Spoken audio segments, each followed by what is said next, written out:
everybody out there in comic book land? My name is George Serrano, aka the Don. And if you're listening to this, you can only be here for one reason. It's a brand new episode of the Major Issues podcast brought to you each and every week by ComicBookClique.com.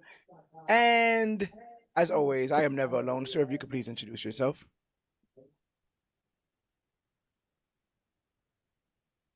Ooh. Oh, me? Yes. Yeah. Yes, sir. It's been so long.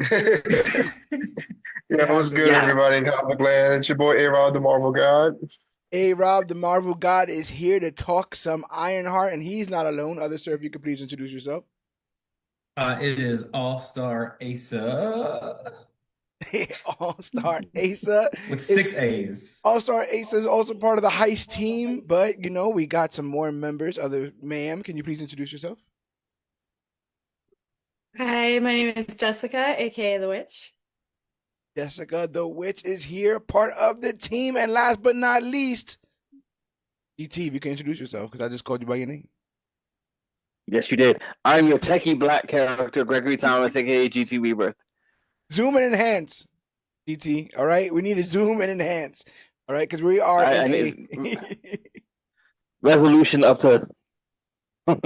Now we're here to talk Ironheart, and we're a little bit late to the party, but it's only because of the abysmal way in which they dropped this show, where they just dropped 3 episodes in 1 week and then 3 episodes another. I had spaced this out so that if each episode had its own week, that this would land right when we would be covering it.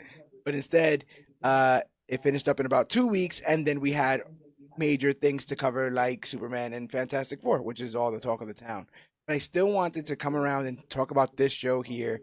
A show that I enjoyed, a show that we've written articles about the kind of discourse around it, a show that has divided fans and delighted fans.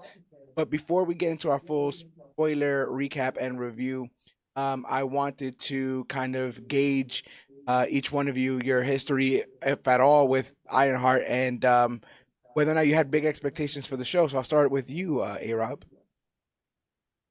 Oh, my expectations for the show, considering that I have pretty I'm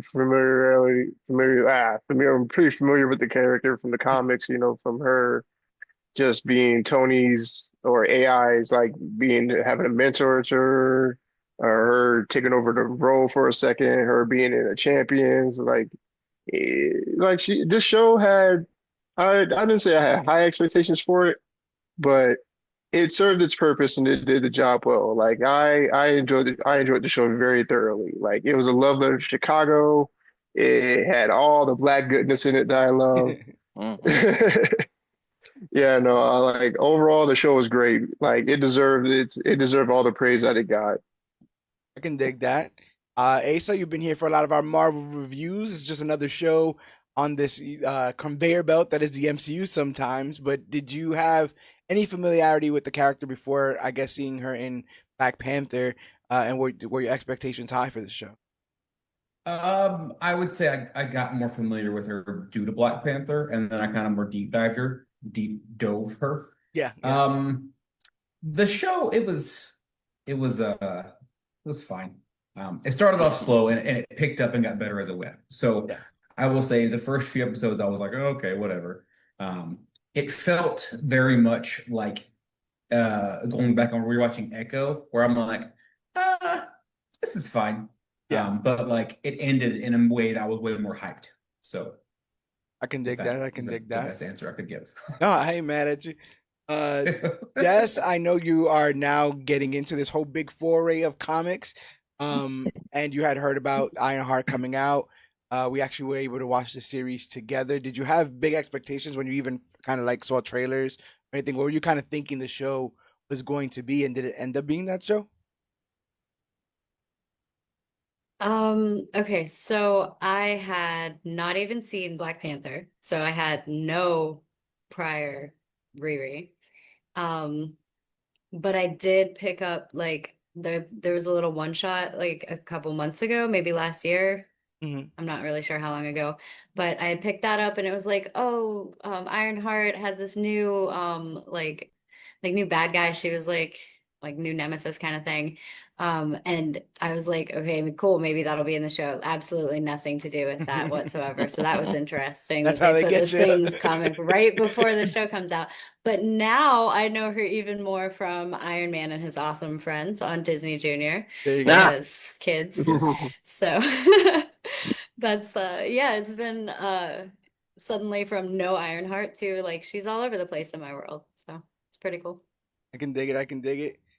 T, we've been covering a lot of these characters here, especially a lot of these side characters. We do a lot of stuff with predictions and anticipations for every year.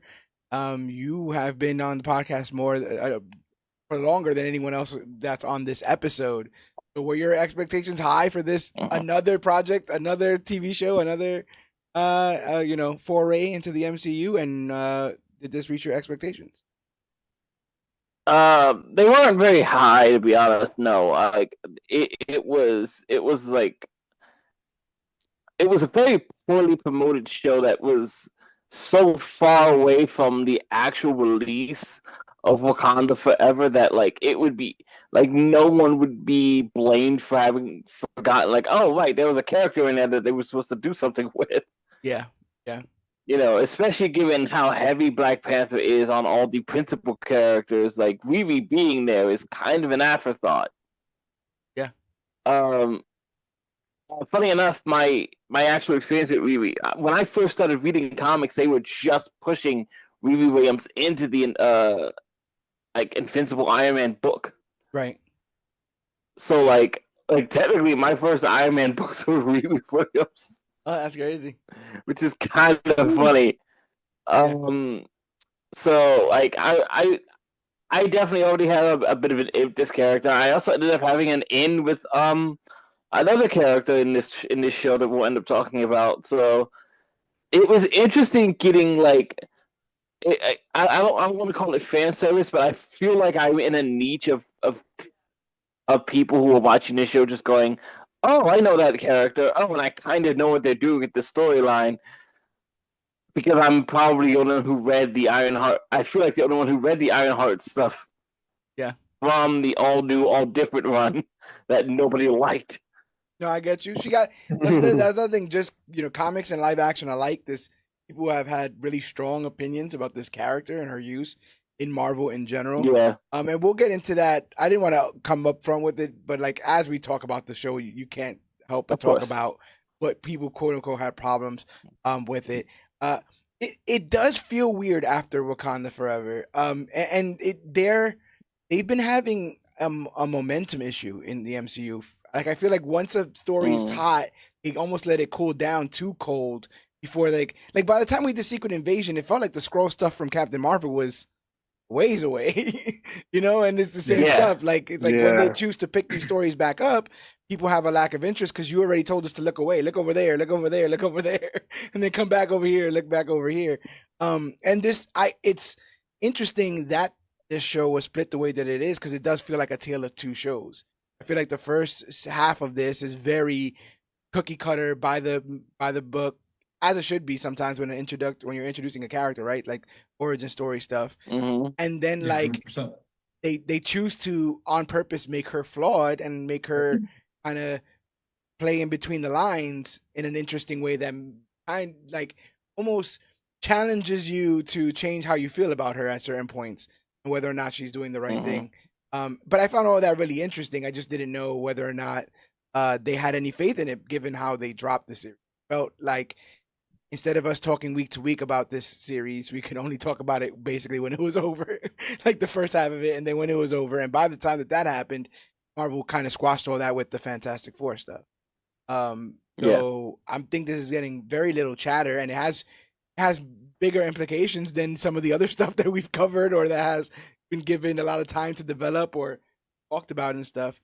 So I find more so than any part of this the release of this week. And I think that given it in the world of streaming, I binge this stuff and then it's in and out, right? If I'm reading a comic series and I'm reading it week to week and I've been reading it for 2 years, that thing is going to be burned in my brain. I've been getting pieces by Yeah. pieces Yeah. for so long. If I binge a series in a week, that thing is gone. Like next year, talk to me about it. I don't remember what happened on Wednesday. Stop asking me. 'Cause I saw it all in one chunk, and like it all became one long ass movie for me. And so it feels like a while since. So even with this, it hadn't been that long, but I want to refresh myself with some of the earlier episodes because it did feel that long. In the course of seeing two blockbuster films, right? It feels like the show came out a couple months ago. And it kind of got lost in the shuffle, which I don't think was fair. But we're gonna go ahead and do a bit of a recap and review of Ironheart, stopping at the important parts to talk about this character and where they're kind of taking her in the MCU. But wanted to do a little bit of homework up front. Ironheart is a Disney Plus miniseries created by Chanika Hodge, based on the Marvel Comics character Riri Williams. Set in the MCU and following Black Panther Wakanda Forever, the series follows MIT student Riri as she returns to Chicago and uncovers a conflict between technology and magic. Hodge serves as head writer. Dominique Thorne reprises her role as Ironheart, joined by a large ensemble cast, including Anthony Ramos, Alden Ehrenreich, and Sacha Baron Cohen. I feel like I have peanut all those names, those three names in particular. But the series starts off with Because I Can. So like we get a bit of a flashback. We see young Riri with her friend Natalie, and they're doing kind of like a jokey selfie video. And you just kind of get a glimpse of how tight they were as friends. And in the series, we start with Riri coming off of her internship in Wakanda, and she returns to MIT determined to secure an extension for her grant and continues to continue perfecting her iron suit. But her methods, including selling completed assignments to students from other schools, come back to bite her. Dean Choi expels her. As security escorts her out, Riri retrieves the only thing that matters to her, her suit. I thought that this was a really, really fun introduction because they do the thing where they kind of give her the floor to talk about like, the odds are stacked against me, and you just like you're just in my way, teacher. And she's like, chill the fuck out. You broke all the rules. Like no one's against you. I've been trying to help you since you got here. Like stop giving yourself like almost a sob story, which is what like the haters of this show think they're giving Riri, to begin with. Yeah. Right. Like this. How does it feel to see Dean Pelton be competent? Oh yeah, dingaling. Where do you guys sit on that morally gray, even if you consider it morally gray, idea of, I don't know, selling homework or selling projects or doing other people's homework? Do you think Riri should be as vilified in this early stages as she was? I guess I'm gonna start with you, Jess, because you work in school. Oh no. We had a very similar conversation of this earlier today, and I am not going to start talking about all the problems I have with the education system, but I will say that she should know. She should know going in that that is like an immediately expellable offense. So the fact that she sits there and is like, oh, all this illegal plagiarism, like, and then, oh, it's just gonna be a slap on the wrist. Like, how arrogant. You fucking child. Yeah. Yeah, no. I can't believe they let her get away with that much. That's the most unbelievable part of the show, probably, is how long she lasted in college acting like that. Right. Yeah, I think that it really just, without getting passionate about it, it speaks to all the problems in the education system that she even has to do that kind of stuff to get funding in the first place. Mm-hmm. Yeah. I think that's a big chunk of the narrative there is I think the majority of this show is trying to impart the idea of how much you can control your own destiny with money. If the cards that you are dealt are bad, if you have some way to access money, that's the only way you could change the cards that you are dealt. And that's Parker Robbins' whole thing. We're gonna get into him in a bit, but Riri's feeling this the same way too. And then there was a lot of arguments online early on because she wants to be the next Tony Stark, and kind of throw some shade, but not throwing shade by saying that she's gonna be like him, but also that she doesn't have the funding of his. And there was a lot of arguments about this. They were like, oh, look how This kind of reminded me of the bad faith arguments when She-Hulk first started. And Yes. and you 100%. had that argument between She-Hulk and Hulk about anger and how you like maintain your anger, stuff like that. And everyone was like, "Oh, who the hell does she know?" Like, just like flipping it around. And in that instance, like I think as Jessica said, I think Riri's supposed to be arrogant. And I also think that the longer this show goes, she exhibits the same sort of like dangerous intelligence that like Reed Richards does or Tony Stark does. Like like there's a level of I'm smart enough to know the odds, but I'm also smarter than the odds that she's doing Yeah. here. And it's making her ride her life on like a razor's edge because she just believes that she can always just outthink it and always come out on top. And she ends up playing a bunch of very dangerous games. But it starts here with thinking that she's smarter than the entire school system. But hey, Rob, what do you think about this? Her getting expelled outright, just genius. It was well deserved, unfortunately. Like, there's a certain level of arrogance, man. You can't just be breaking the rules like this. You should know. Like, even Tony knows at some point. Like, there's a line. Yeah. You can't cross it. But I like the whole intro of her showing, like, we're bigger than Pym, bigger than Stark, like showing how ambitious she is, like where her goal is at life to be bigger than like some of these tech giants in the industry, like Steve Jobs, Bill Gates, Bruce Banner and Pym, and Tony. Like, what? Yeah. That's ambitious. That's crazy. And I can see it too. Like the show showcased her intelligence beautifully. Love that. Yeah. It's just, like you said earlier, it's just that funding. You don't got that funding to make your dreams come true. How far can you really go though? 100%. Like, what do you have to do to make the dream come true? Yeah. GT, what do you think about this whole expulsion? Starting our hero on this note and on this show. It totally made sense, especially because I know there's always the idea that you want to start like you kind of want to start a character almost at all the way at the ground so you can build them up, and like there's no reason for her to need the hood if she doesn't lose something, right? Yeah. I really want to talk about this thing that came out of the whole funding discussion. Okay. Which was the utter and absolute misuse of the Tony Stark built this in a cave conversation. Yes, God, it's the Okay, worst. yeah, Sorry. I'm down. As if Tony Stark was not an absolute trust fund baby that had his education very well paid for by very well-to-do parents.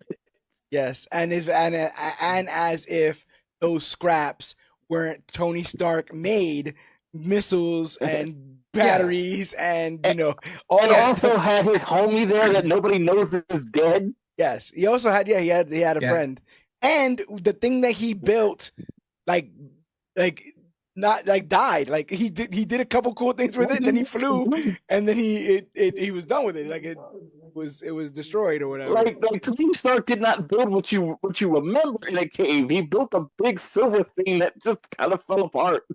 And to even take it a step further, that's not even what Obadiah is talking about. Obadiah is talking about the fucking arc reactor. The arc reactor. The arc reactor in the cave without the box drive, not the fucking suit. So this idea that's like, oh, look what he did and she can't. It's like, no, she did. And the show will end with her doing it again. Her taking a car apart and making it into armor. You understand? So like, yeah, really disingenuous conversation that went around and around. I argue that media literacy did not die. It was never with us to begin with.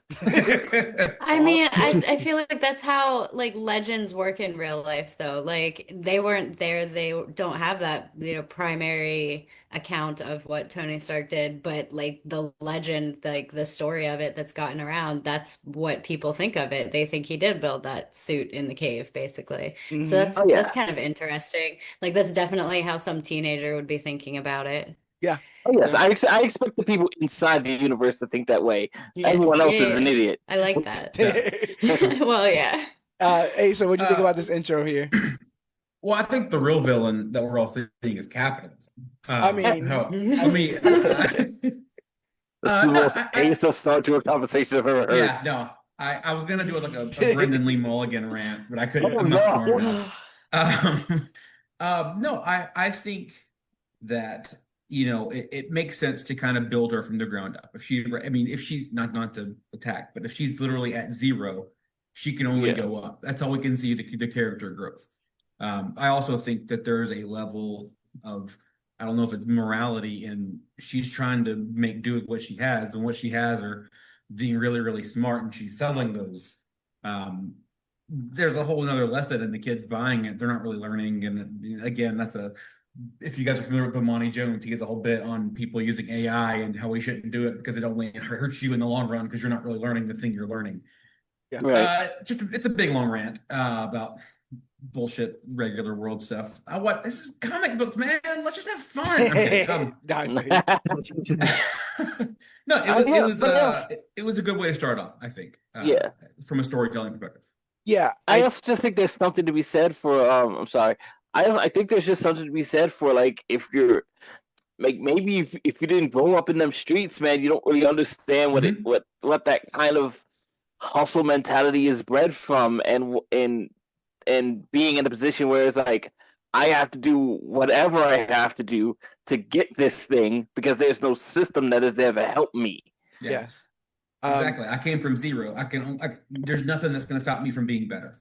Yeah, I think no rules, no whatever. Yeah, so I think that's something that her and Parker Robbins have in common, which is this understanding of like, if the game is broken, why am I going to respect the rules? If I got dealt this bad hand, if my controller is broken, right? Like, and you're telling me I could only play this game one way? No, screw that. Like, I have to come up with another way to play because I'm already at a deficit.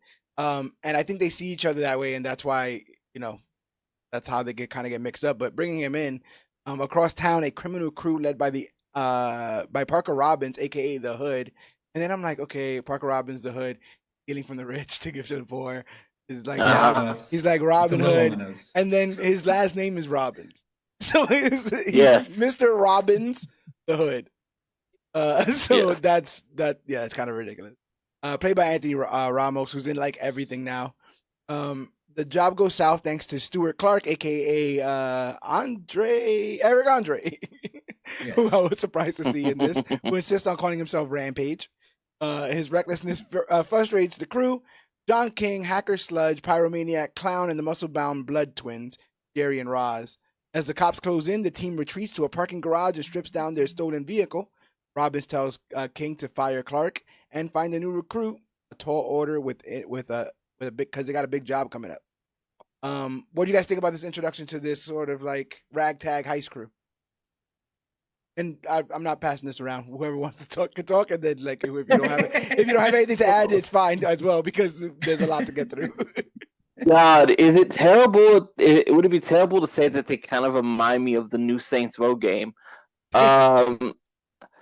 It feels like, and maybe it's correct in the sense that it's playing at the time we're in. It almost seems like the most put together like set of oddballs you could possibly put together. Like we put the two kind of sort of like it. I hate to use the word, but it almost seems like we forced it. It seems a forced group of alternatives. Yeah, mm-hmm. Like they put the two kind of sort of non-binary twins together who just have. I don't know if it's ever said, but they've got real they them energy, and and then I don't even know what the black character, just the very flamboyantly feminine black character who's just like the hacker. Slug. Yeah. Slug, yes. The drag queen. Is it even that far? I think I'm not even sure. Yeah, well, the actual person that's playing Slug is a drag queen. I guess Slug is a drag queen in this as well. I think that's I read that Slug and this iteration of Slug is a drag queen from Madripoor. That was not the character. Okay. Well, there's a lot of things that come out of Madripoor that we should be concerned about. But bro, you don't remember all the headlines of like Riri Williams is stealing from Tony Stark's legacy, and they introduced this drag queen character that's gonna ruin the entire show or whatever. And I was like, No. they're barely in it. Yeah. Like they're barely in. Yeah. To be bothered by this is absolutely ridiculous. Yeah. If you could say all manly, and watch Boondock Saints and watch William Dafoe dance around in drag, I think you can kind of handle the amount of drag that's in this and be perfectly fine. But it does feel like show where they. It's the show that gives Walton Goggins those big honkers. Sons of Anarchy. Yes. There you go. There you go. See, It's but this does feel like the most like we got to put together a crew, like you said. Like it feels like one of those like we got some calls to make. It felt like Watch Dogs, the third one. How everybody's a spy or a tech person. Yeah. Because that's what the story needs. But it's almost as if when they were just like, hey, let's get all these people from the fringes of society who are cast down, everyone just hates, especially if you look at current society, where it's just like, oh, non-binary, drag, whatever, so on and so forth, etc., whatever. Yeah. And they just like, we all hate society for various reasons. Let's burn it down together. Yeah. That's the thing, they're all talented. Oddly enough, led by the most normal-looking guy of them all. For sure. Yeah. I think John ends up being a bit of a creep as the show continues. I think he ends up being I'm a little bit more creeped out of him than I am of Parker. Yeah. Back in Chicago, Riri crash lands after losing access to her MIT AI assistant Trevor. Pretty fun scene of her like losing all kinds of control over this thing and crashing all over Chicago. That was the one time in this show where I was just like, "Wait, you should have known that was going to happen." It was like right after she left, right? Like she just flew out of MIT. Like, just in my head, I was just like, "Wait, you're in an MIT like connected system. Like they're going to shut it off, right? Come on, you're smarter than this."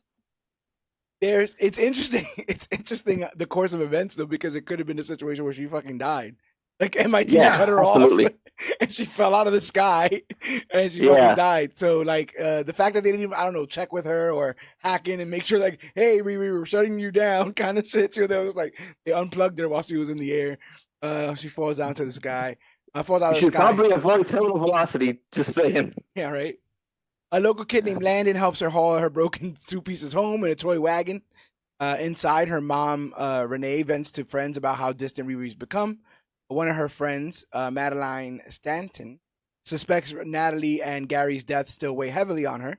When Riri walks through the door, Ronnie is relieved, but the moment turns tense. Riri defends her obsession with building suits because I can. Ronnie confesses that she already knows about the expulsion. Hurt and frustrated, Riri leaves with Xavier, Natalie's brother. There's a major point of avoidance going on with Riri throughout this entire show, right? To face how she feels about Natalie and how she feels about Gary. I wonder if she even thinks of Gary even less than she does Natalie, because when coming home seems to be a bit of a trigger. Anyone getting that sort of semblance? It almost felt like she was avoiding, I would say everything. Everything that wasn't suit focused was like, I don't want to talk about it. I'm not going to talk to my mom. I'm not going to talk to my friends. I'm not going to talk to my AI suit. Yeah. Like it was everything. Yeah, I can get a bit of that there. It's interesting because up until that point, she's been calm, cool, and collected about everything. Yeah, she lost her suit, and so she'll just build another suit. She's the next Pym, all this other kind of stuff. This is the first kind of bit of vulnerability that we start to see.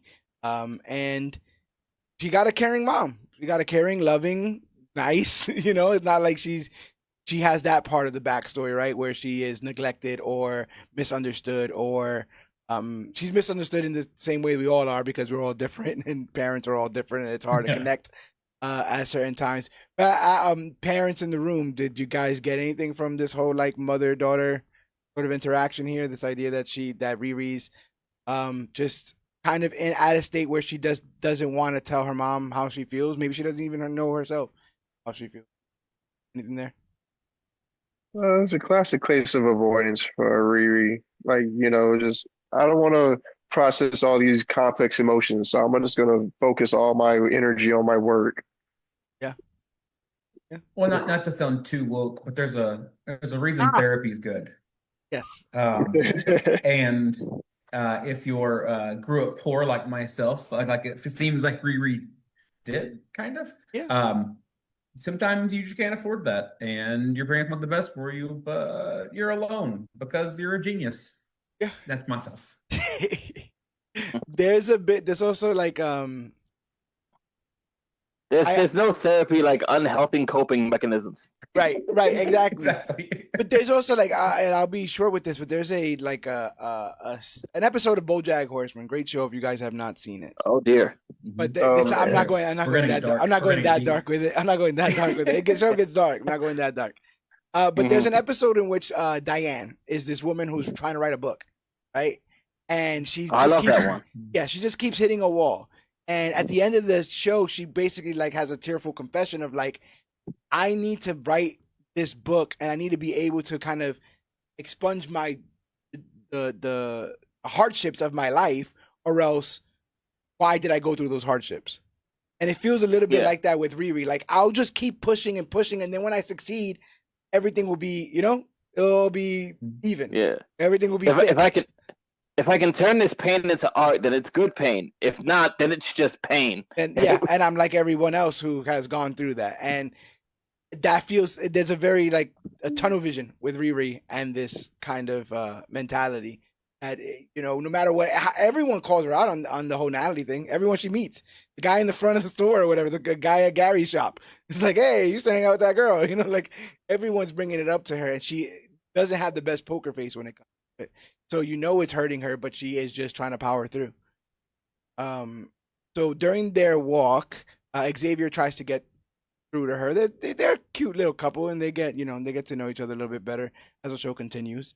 But Riri explains that in a world obsessed with Iron Men, she has to stand out by building something extraordinary. No one cares about her other invention. With limited resources in Chicago, she even considers moving to Dubai. Later, they stop by Gary's old auto shop, where Riri admits that she sold the Plymouth Barracuda she and Gary once worked on, all to fund her armor. Xavier apologizes for not being there after their deaths. Or dropping her off, he gives her a mixtape he made, unaware that King is watching them from a distance. Mixtapes. Bringing those back? Guess so. Yeah, man. How many Hopefully. points does a guy get for sending a mixtape, Jess? That would be really big for me. Yeah. Yeah. You hear this, everybody? Bring the mixtape back. We got a regular normal right here. Like, honestly, like, you don't even gotta go like do a physical mixtape. Like, make me a Spotify playlist. Like, that's Not taking notes. that's what's up. Not taking notes The out there in best that of comic air book land. supply. There you go. No. No. Never mind, you that lost is points. Yeah, because you can lose a lot of points really quick that way. I wasn't aware of this Like- point system. I wasn't either till he said it. So the next morning, Riri and Xavier scavenge for parts at Jim's pick and pull. Riri reunites with Jim, struggles to ask him for help. King steps in, offering her a job with Hood's crew. Still unsure until he promises unlimited access to tools. She agrees to check out their hideout located beneath a pizzeria. This whole thing becomes like a weird initiation where they try to kill her in an elevator in order to see whether or not she's able to do this, get out of the trap, and she does. And then she recognizes, she gets out of the trap, she sees the Hood. The Hood is like, oh, you did it, you're a genius. We want to bring you in. And she kind of hesitates, but you could tell that she's thinking about it. That night, she listens to Xavier's mixtape while working. Hearing Natalie's voice in an old audio clip hits her hard. She breaks down. Angry that her mom never cleaned Gary's shop, she locks herself in her room and dives back into her tech. This is another, like, again, maybe I'm getting too old, but she seemed a little bit like misguided with her anger here, where she showed up and was like, hey, Mom, why didn't you fix up Gary's shop or whatever? And her mom, like, legitimately says, like, this guy here, so I'm just gonna let you, like, like, I'm gonna let you get all this out. Like, you just got here. We've been sitting here dealing with this. You just got here. So I love that was the exchange there, because I do think that that Riri was in the wrong, but she's been giving her space to have all these really, really big emotions. I like that they gave her an understanding. Did any of you guys get that sort of Oh yeah, vibe that this was like she's just kind of like lashing out here? Well, yeah. what bugged me the whole time was how old was Riri supposed to be? I think Hmm. that's also an interesting. I think that's also an I think interesting. Well, she's 19 because she went to MIT at 15 and she was that there for sounds right. 4 years. Yeah, I think we catch up to her in the book a bit younger. Okay, because every time I'd see her, because I mean, nothing against Dominique Thorne, I was thinking she's like 22, 23. Oh yeah, And Yeah. then, so the whole time I'm watching it, I'm like, she's like 22, 23. She should know how to process some of this stuff. Like, you that's shouldn't why be you. this angry in your 20s. Or Yeah, you should be, but yeah, therapy. but yeah, But like, if you say, oh, 18, 19, that's better. That's a much better, like, that explains more. Because you yeah. can't binge drink legally yet. Nah. This is brutal that she like throws it at her mom like that too. Like, excuse me, I'm grieving too. That's my fucking dead husband, right? Like it's her Right. Yeah. stepdad, so it's her mom's. Like, so how are you gonna come at her like you didn't clean up his shop? Like, she's grieving probably more than you are. Yeah, Brutal. yeah. Her mom puts up Um, with so much. She's so I, understanding. I want Oh, half of I that. gotta say that is like that is definitely like the best case scenario of a responsible black mother in that situation. Uh, yeah, you yeah. know, you you're lucky you weren't out on the street with a shovel mark on your dome. Uh-huh. But Without uh, shoes. but like for all intents and purposes, yeah, it's absolutely a lot of like misplaced anger because um how do you put it? The worst case scenario for Riri in this situation is that any of this anger goes to the right place, which is to yourself, and you Yeah, can't have that. right, right. And there's Once I'm the no. problem, then I don't know what to do about it. I also don't think there's any right answer. I think if she would have cleaned up the shop, she would have been like, "Mom, so you just acted like nothing ever Yeah, happened." you're just moving You on. understand? Like I feel Yeah. like if Riri herself did not want to go to the shop because of memories, and then she's blaming her mom for not going in and cleaning up stuff, it's like very, very strange. But again, But also like for not running the shop, yeah. for not Yeah. quote keeping Dad's dream alive. Uh, Grief doesn't make sense a lot of times, so I give her that. Um, Mapping her brain to the armor in an effort to recreate Shiri's Griot AI, Riri drifts off mid-process. When she wakes up hours later, the suit speaks to her, and it calls her itself Natalie. And you see a holographic version of her friend there. Um, Again, I was watching the show and I was like, kind of digging this, but this little twist here, and then reading it in the book. Lyric Ross plays Natalie Washington. I think she does a tremendous job in Mhm. that role. I think she's funny. I think she's fun, and I think that she gives Dominique a lot to play off of as a character. But what I guess the bigger thing I want to ask is, so we can have this conversation now and then kind of go past it as it comes up. But this idea of creating AI for dead friends, family, relatives, which would be family.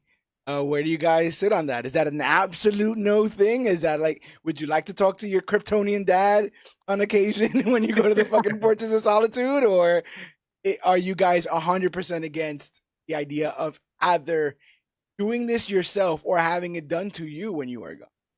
Like if your kids I could think it's dope. upload you into the cloud and shit and have you come back and talk, like where do you guys sit on that? You think it's dope? I, yeah, I think it's dope. Like, bring me back on some Obi-Wan Ghost type shit. Right, right. But the question is, I, is it really you, right? Like, or you're just a collection of the memories, or if anyone ever really, I'm getting existential, but Yeah. No, yeah, we're about to have a yeah, much No, sadder but those are conversation. important questions. Those are real questions. Like, am I just a collection of ones and zeros, or these are actual memories and experiences that you are experiencing with me in this AI form? because Like, that's the fight that Riri has, right? It's like, why don't tell me about memories? You don't have those memories. You were not there.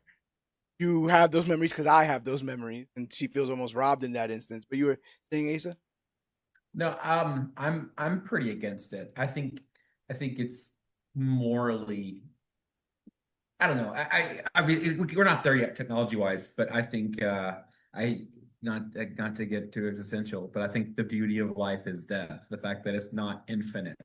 And then so taking that and putting a computer to say the words that I would say or I would think, which is definitely plausible. I'm not that complex as a person, Sure. but I would hate for like my kids to misremember me and then go to that and be like, "What would Dad say?" And he'd be like, "Cowabunga, dude," because I like Ninja Turtles when I was a kid. That's all they. That's all they Like, remember. it's like, yeah. So like, I think it's. I would agree with. Well, in the future, I would agree with Natalie's brother in that regard.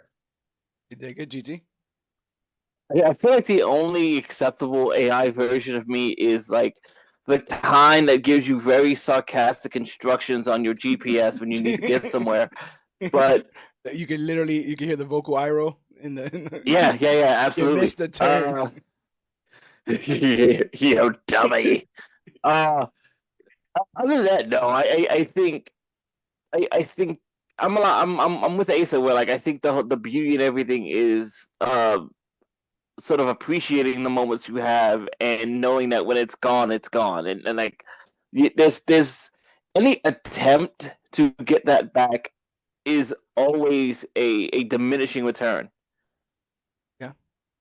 Yeah, and again, like with the semblance of what, right? What back? What Yeah. exactly are you getting back? And have you just Right. replicated something that you think is what you wanted or needed?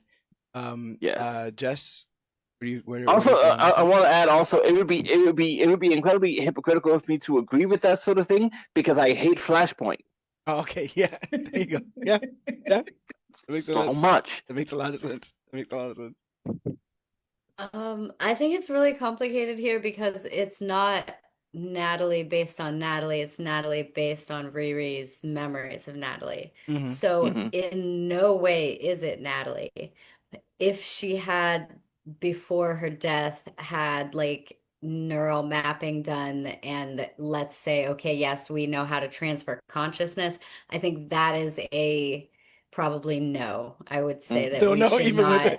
it. No. I thought you were Like building in up that like case, if we had all the I am technology, then maybe you're like no. no. If it was literally like transferring your consciousness so that you aren't experiencing death, but you are like going into some other kind of AI model, I don't think that's okay. But I think that consent is important. So if I think before I die that I upload my neural map to some sort of AI model, Mhm.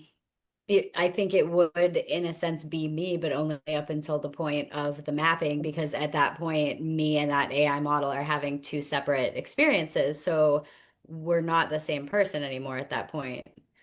So I don't know that I think that's problematic.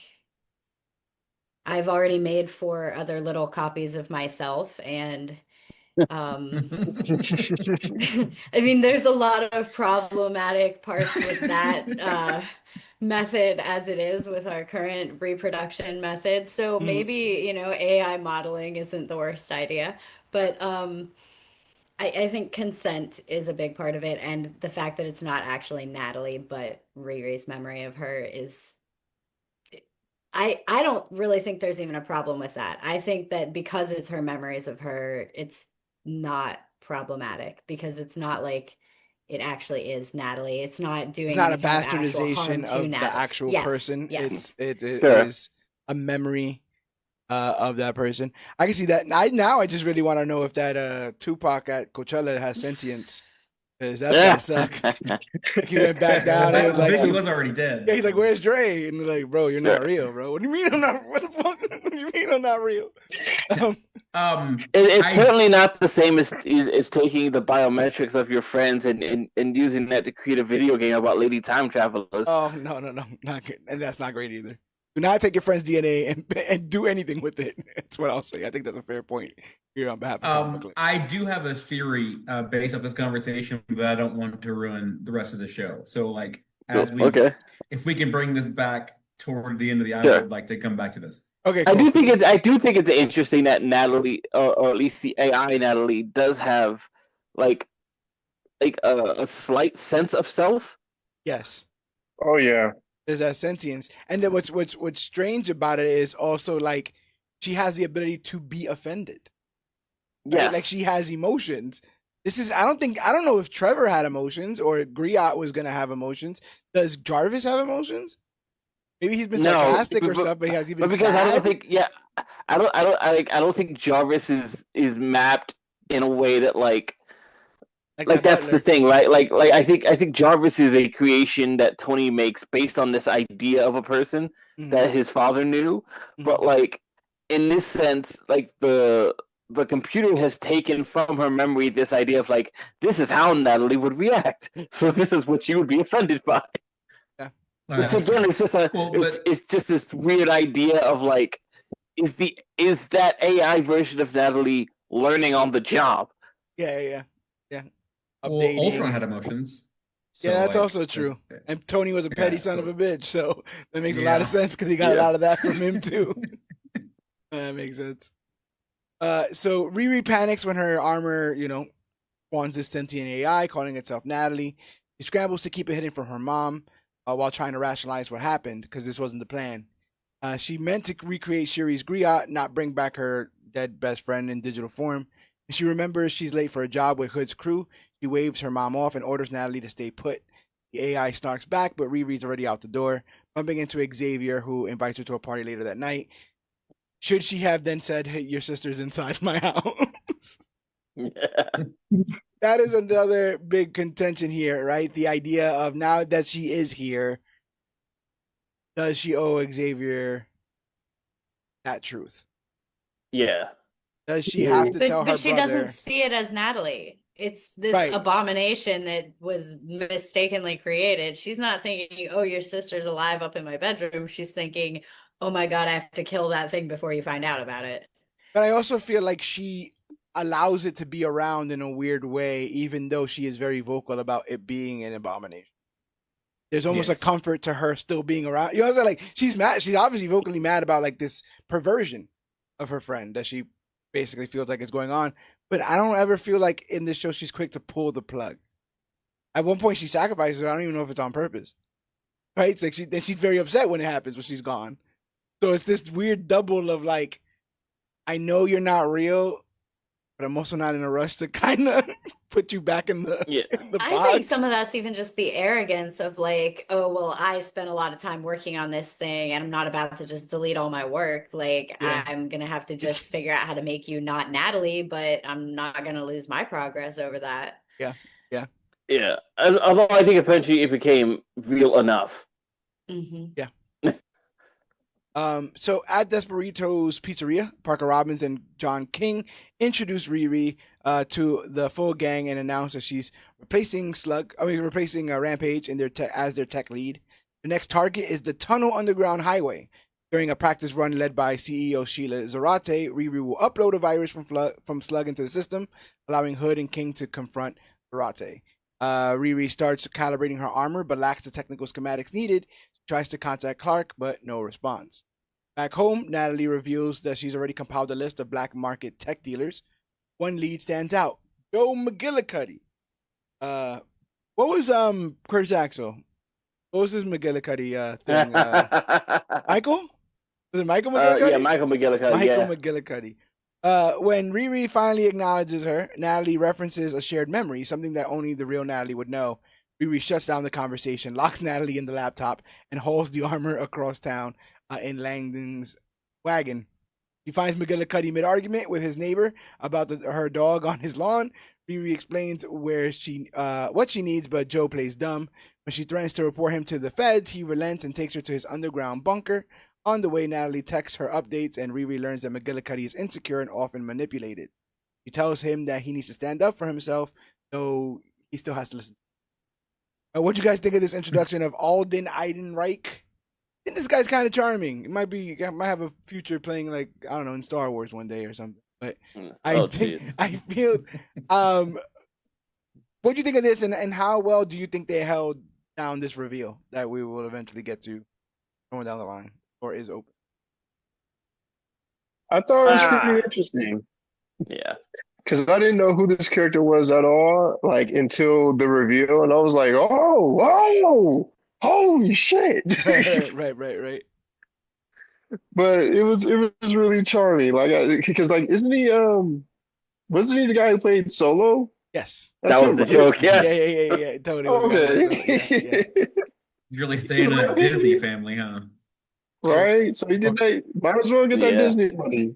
Yeah, I ain't mad at it. I ain't mad at it. I like that because of where he would eventually go. I like that in the beginning of here, he kind of starts off as kind of a bit of a pushover, like where Mhm. the neighbor's Right. able to kind of walk all over him and stuff like that. But Which is crazy. Like your dog doing that on my lawn. Oh no, that's Yeah, no, he's right. where I I'm mean, they got from. all kinds of weird. She was giving all kinds of weird excuses and shit too. Like nothing that was actually solid. She was just like, he doesn't feel like doing it, like in the other lawn or whatever. Some other kind of bullshit like that. I'm like, this is garbage. But yeah, I dug his first interaction and his first sort of introduction because of what he will end up becoming later. While snooping through Riri's files, Natalie finds old photos of the real Natalie. Curious about, again, like that's great, right? Curious about the outside world, she accidentally activates a projector Ronnie is using in the living room, manifesting herself on screen. Ronnie is startled at first, but Natalie explains who and what she is to her mom. As Alanis Morissette plays in the background, Riri and Joe kind of bond, and they end up arriving at his bunker. Riri is amazed at his Hardwell stockpile. Joe admits it's all a tribute to his late father, an engineer who believed tech was the key to the future. I know what your dad believed. Your dad sided with terrorists to try to murder Tony Stark. I don't know. Yeah, weapons. Weapons were the key to the future, I feel like was what his dad thought. But he also explains that he has a strange relationship with his dad, and his dad cast a shadow. When Joe asks why Riri built suits to help people, right? She simply says, because I can, which is what she's been telling everybody, but he's not impressed. And this is the first time, he's kind of like, this, like, we're going to hear from a lot of people that maybe Riri is not 100% the hero that I guess other people have shown to be in the MCU. And I like that flawed layer. I like that idea that, I don't think heroism is inherent all the time. I think it's inherent sometimes, and sometimes you're put in positions where you might have to advocate for yourself. And she's very much in a corner where she feels like no one can advocate for her but herself. It's hard for her to think past herself when she can't even get the stuff that she wants to get. Well, I mean, outside of Captain America, who I've made no qualms about how much of a fan I am. Are any of our people heroes at the beginning? Like Iron Man sells weapons. Thor's whole goal is to just kill stuff. Hulk is a giant green rage monster. The Guardians are literally thieves, and murderers and Black whatever. Widow's an assassin. Yeah, I guess Hawkeye maybe, but he eventually has a dark turn during Endgame. Like none of them are heroes 100% of the time. They're only heroes when it counts, and that's really all you need. One of the criticisms I heard levied against this show was because she was not portrayed as heroic, it was hard to sympathize with it. Where there are points in the show where you guys were like, she's gone too far, or she's gotten too big for her britches. You ever find yourself just watching but not rooting for her to win? Oh no, I was rooting for her to win the whole time. Yeah. Just because just looking at her character compared to like Tony, I'm like, yeah, no, I'm rooting for her. I want to see this character succeed because like the hand that she was dealt, the challenges that she's going up against, the things that she has to do to make her dream come true. Like, no, I'm rooting for this character, straight up. Yeah. I think there were decisions she made that I didn't think she would make, but I think that's what it tells a good story.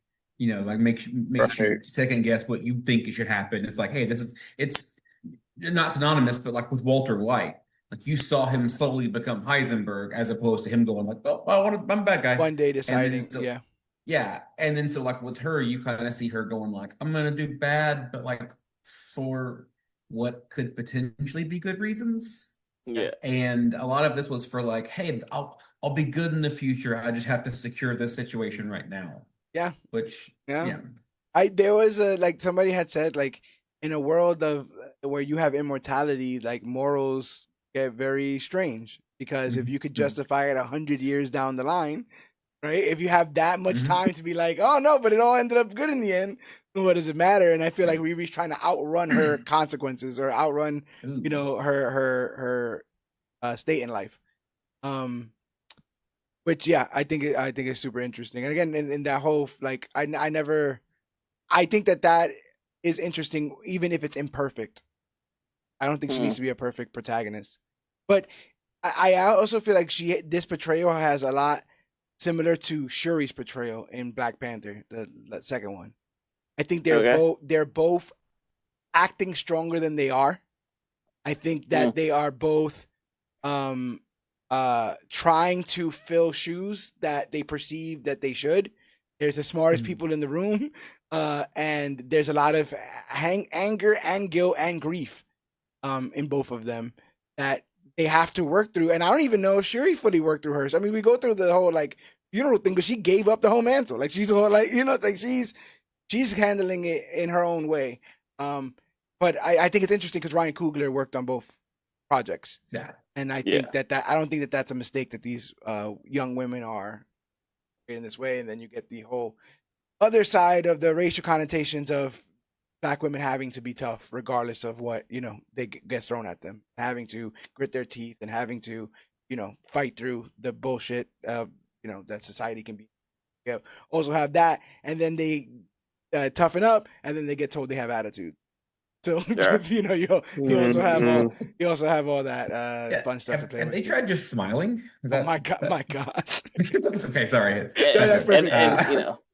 if there's anything young Black children aren't taught to do, it is to reasonably discuss their trauma. Yes, always. So Ronnie opens up to Natalie, stunned by how close to Natalie it really is. The AI confesses that Riri doesn't like her, doesn't even want her around, something Ronnie relates to. She encourages Natalie to keep pushing to stay in Riri's life because that's the only way to be a part of it. Man, that sounds real, especially when you're dealing with teenagers. I have to I'm here. Yeah, I know you don't want me to be here, but I'm here, and I feel like Ronnie's doing a lot of that for Riri in this series, which is important. So later, while prepping her suit, Riri asks Joe what he thinks of brainwave-based sentient AIs. Part of conversation as a tech. He says that it's efficient but ethically troubling. She also notices his fear of touching his own equipment. She encourages him to stop hiding and take control. Just as they connect, Riri gets a text from Clown. It's time for the heist. During the heist, King Jerry and Roz seize the control room while Clown blasts a tunnel into the underground highway. Ironheart flies in, but Natalie unexpectedly hijacks the armor, startling Riri and causing her to drop the virus drive. With the mission in jeopardy, Natalie suggests a risky override, momentarily disabling the firewalls, though it might get Riri crushed in a wait station. But Riri takes the chance. She ends up surviving, and they pull off the entire heist. The Hood confronts the boss lady, gets her to sign the paperwork, basically giving over the entire, half of the company to them.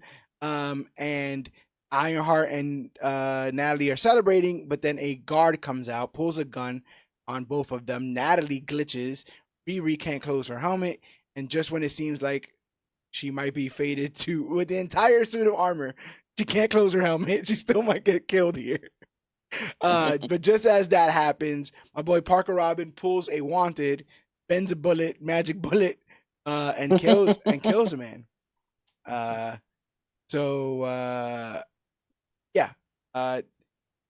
Disables him with a magically infused bullet. First of all, I thought the heist was kind of fun. I thought that had a lot of high stakes, especially with the whole crushing mechanism thing going on. Yeah. Ain't nobody gonna love you better. What a needle drop for that heist. I thought that was an amazing song, an amazing point in that song. The soundtrack to this show is very authentic. I think it's very cool. And even with the whole Natalie Riri thing, all of that is all modern talk. I've heard bruh in this. They say sus. They say everything the kids are saying in this. I felt a little bit old at certain points, but I'm this is how people talk. And I like that authenticity as well. We've seen North gods and we've seen people in the 1940s. And I'm glad that we have a little bit of slice of this here. It's a bit too formal in Wakanda sometimes. I like to hang out, I like to hang out in Chicago. What are those? Yeah. That would have been, I want to see the other thing, the other foreign exchange of Shuri hanging out in Chicago for a little bit. So back at the pizzeria, the crew celebrates. Riri's still shaken from the close call, and asks Clown what she knows about Robins. Clown recalls spotting strange scales on his back once. King overhears and warns Riri not to ask too many questions. Robins congratulates the gang, assuring them that every heist brings them closer to real power and real riches. Outside, Riri confronts Natalie about her glitching. Natalie admits that she had a flashback to the moment real Natalie and Gary were killed, and the trauma froze her. She also warns that there's something wrong with Robins. She picked up an unidentifiable energy from him. Riri brushes it off, saying weird is normal in their world, but Natalie insists Robins is dangerous. Riri tells her to stay focused if she wants to stick around, and Natalie lights up, thrilled to be needed. Again, I think the actress did a great job. She's seeming energetic. Were you guys already sussing out this stuff with the hood? Had you already known what this hood was about and what the secret Parker Robbins might have been hiding? Just the legalities of the heist don't make sense to me. Yeah. Like where it's like if you're breaking in and you're having them sign this paper, so now they know who you are. Yeah. Sure. Like that doesn't make, and like I guess I'm not like a rich business person, mind you, but like just the idea of him going like sign this and I get half your company and whatever, and like but now I know who robbed me. You know, like Yes. that doesn't make sense to me. How are any of these contracts legal? And now under because they're under duress. You're under There's duress, no legal standing. Yeah, it doesn't make sense. But then I was like, there's Norse gods that I mean, to your point though, later on he'll do this and some rich guy laughs in his face. It's like, what is this? What plan is this? This was your plan? Like the entire time you're just gonna make me sign paperwork? Like what? Like, and so I like that. And it goes to show that they almost haven't really thought all this through. It sounds badass. It sounds cool. But they have unlimited tunnel access. Okay. Sure. You know what I'm saying? Like, what are we actually doing here? But it goes to show that it's just a grab for power's sake, not necessarily strategic, not necessarily like they have all this figured out. They're all still pretty young in this whole criminal empire stage. But Riri remembers Xavier's party and heads over there, spending the night reconnecting and remembering Natalie. Elsewhere, Robins hears the voices again. His cloak pulses with dark energy, spreading its influence when John checks on him. Robins brushes off his concerns, saying that this is the price of power, only he chooses to pay, and John reluctantly leaves him alone. John is his tattoo artist. Yeah, I thought that was really cool. When was it Hippocratic oath? What's the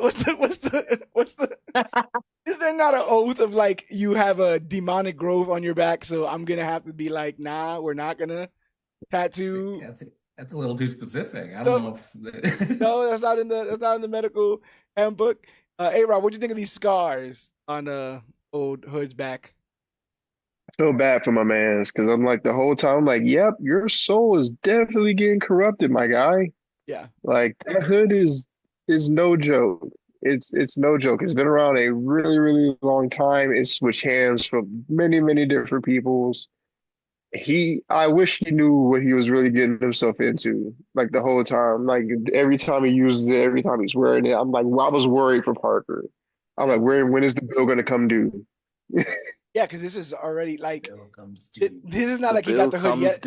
Yeah, it's not like the hood. He got the hood yesterday, and we're just starting to see the effects. Like he's in. The hooks are in, and we're actually gonna start seeing the last of the effects with him as it kind of takes control. GT, where do you sit on this trope of like actually visually seeing the darkness take over? A fan, or is it too heavy-handed? No, I'm totally with it. I think there's always something to actually like seeing what the corruption of the dark magic. I was just about to say you like Caecilius, so I don't know why I asked this question. Yeah. But you also see this. They don't talk about it because like it's probably been stripped from any semblance of canon. But like there was a lot of this in the Runaways too. Yeah.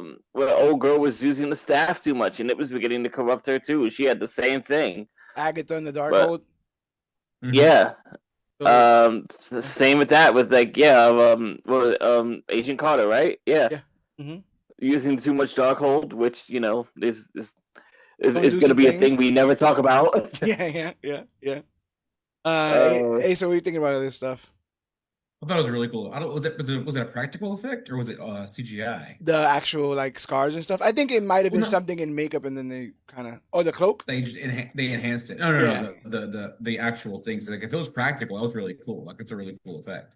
yeah. I also liked I liked how they added the magic around his bullets. I think that was a really cool effect that did not cool, yeah. matter at all. No. And I'm like, I need that. That's cool. Like, But you know what's also true? Like this, he is about the level that he is here in the comics as well. I think at one point he gets like a really big.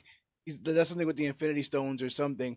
But for the most part, he got the cloak, but he has guns. Like he's like like it still goes back down to that. It's not just magic powers, and I can. He just gets to teleport a lot. Yeah, you would think with the magic powers you would not even need guns because you could just be like bullets and just shoot bullets out of your hands or something like that. But like the fact that he still uses guns is pretty funny. It's also pretty hood and on the nose with the hood being in the hood. Mind bullets. Yes, mind bullets. that's telekinesis. Telekinesis PT. style. Well, I couldn't talk about dark magic without asking the witch. What do you think about this visual corruption going on here? I just think that part is just awful because you're already selling your soul and you are also destroying your body. It's like, what do you even have left of yourself, and why would you ever want that? Yeah. I It screams can of that tell you why, but desperation, right? It'll run the end. Yeah. But the desperation, it goes to show like, I just like that you can't hide it. I like that it's such an evil and nefarious thing that it almost like that's the punishment. Like you can't hide it. Try. I'll just crawl all over your face. You understand? Like this evil will show itself no matter how much ink you decide to put down. That's interesting too. But yeah, he's tortured. He's as tortured. If anyone's ever dealt with any sort of chronic pain, that's what he's dealing with walking around all the time. Anytime he's acting all big and bad, he still has the hooks of the devil in his spine for the most part. So always something to remember there. So we did the Roberts thing. We did that. They asked at one point if Ronnie asked at one point if Riri could create an AI of Gary. Mm-hmm. I'm not a fan of that. So well, it was really sad. But the closure, yeah, where it's like, oh, you're getting yours, I'm not getting mine. Like it's such a sad moment. But then that's what I'm saying. So does everyone get one? Like, where is that? What's the logical answer there? I wish we recreated Tony Stark. Yeah, I mean that would have been. No, not AI Tony. No, it would have been funny. It would have been fun to get AI Tony. You know what I'm saying? That would have been fun. But he would have wanted a couple $5 million again. Yeah, seriously. He would have recorded all his lines in one day. It would have been. If this little 19-year-old is capable of this, how did Tony not have those kind of redundancies built already to where he could put his brain in AI like that?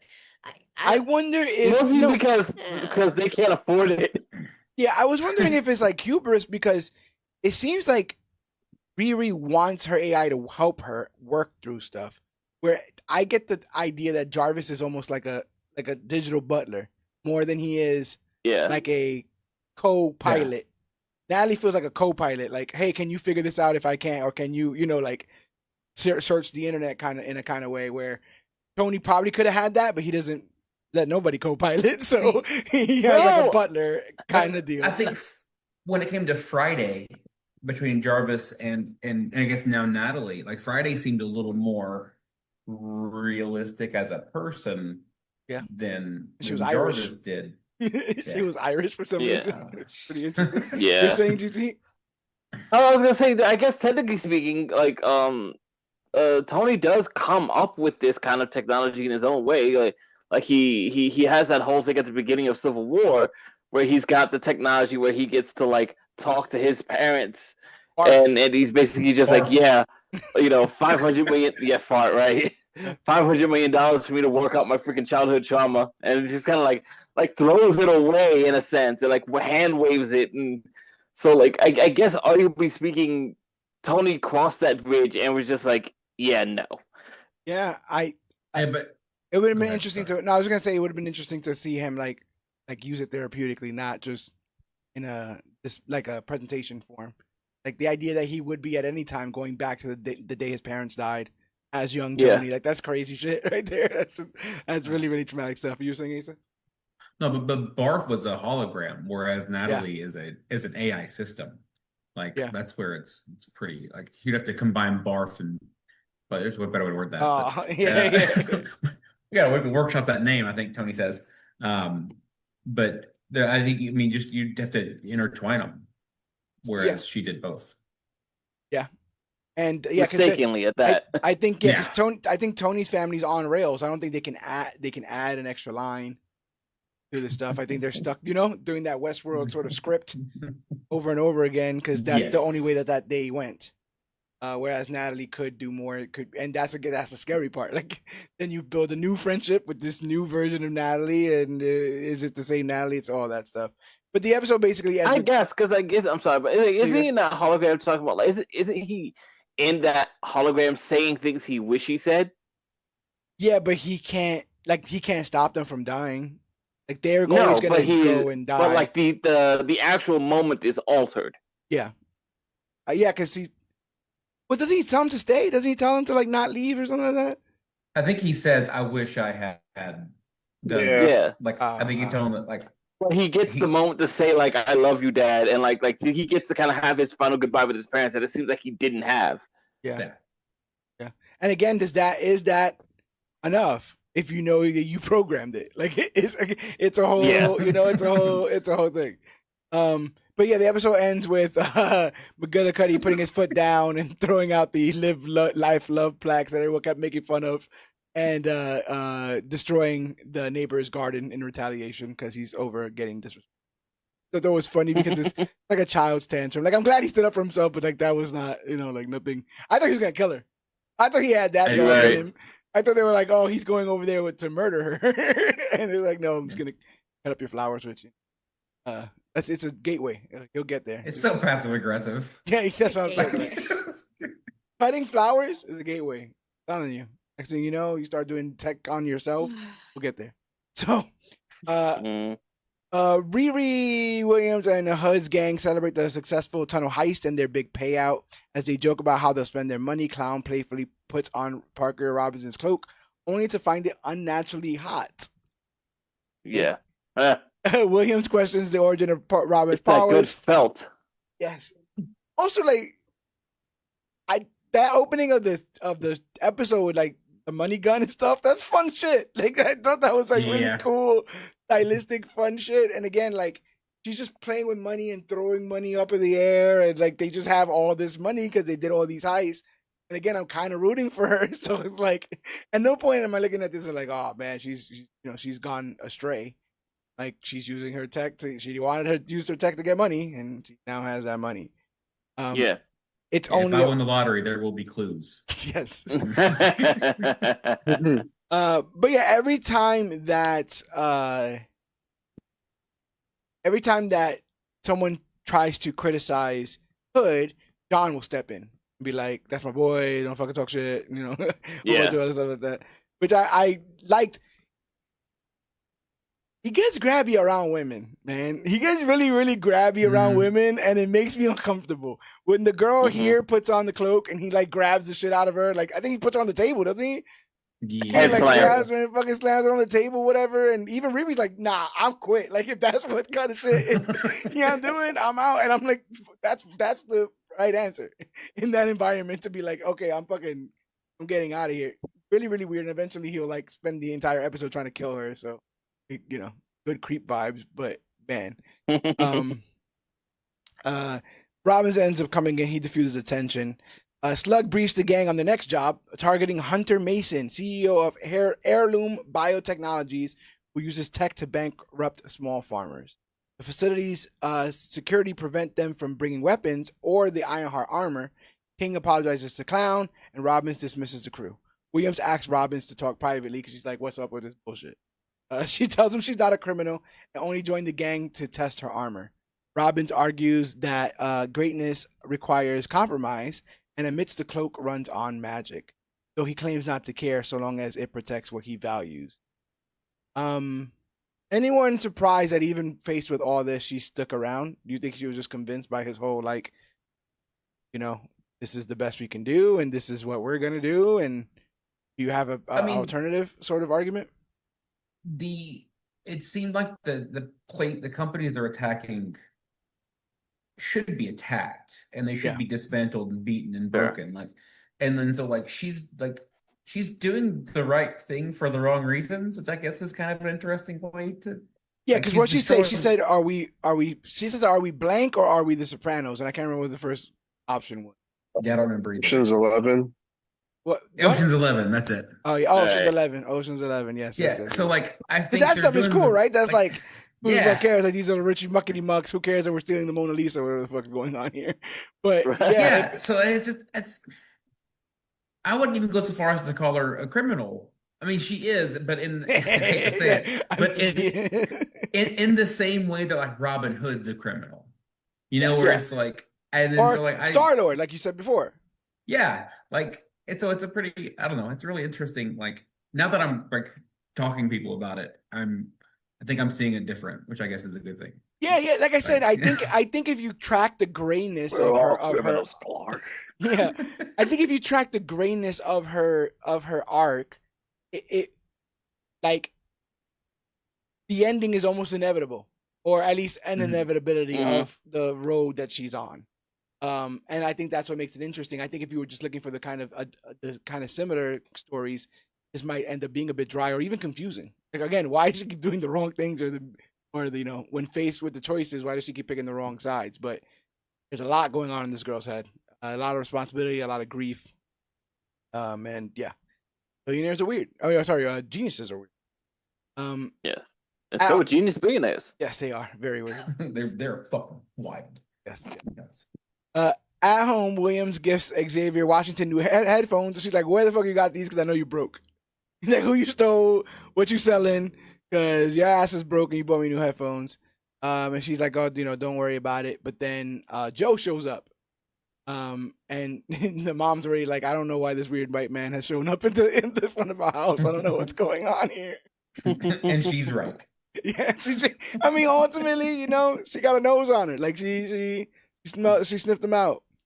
Williams takes him aside, and McGillicuddy explains he's been inspired to use tech for good.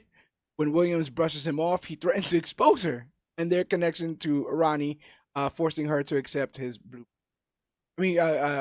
Expose all that she's doing to Ronnie. Sorry, and yeah, she basically has to, or else she's gonna get blackmailed. Which is I've decided to use my tech for good, and I'm going to start down this path by forcing you to do everything I say. Gray areas. So later, Natalie refuses to run diagnostics, demanding respect. That's that autonomy. I saw Solo. I must have learned something there, because wasn't the droid all about droid rights and all that stuff in Solo? I can't remember the name of the droid, but I'm saying Alden's had to deal with this stuff before. And so she insists on a night out like old times, and Williams reluctantly agrees. As they hang out, Williams admits McGillicuddy isn't so bad. Natalie recalls a memory only the real Natalie would know, making Williams slip and call her Nat.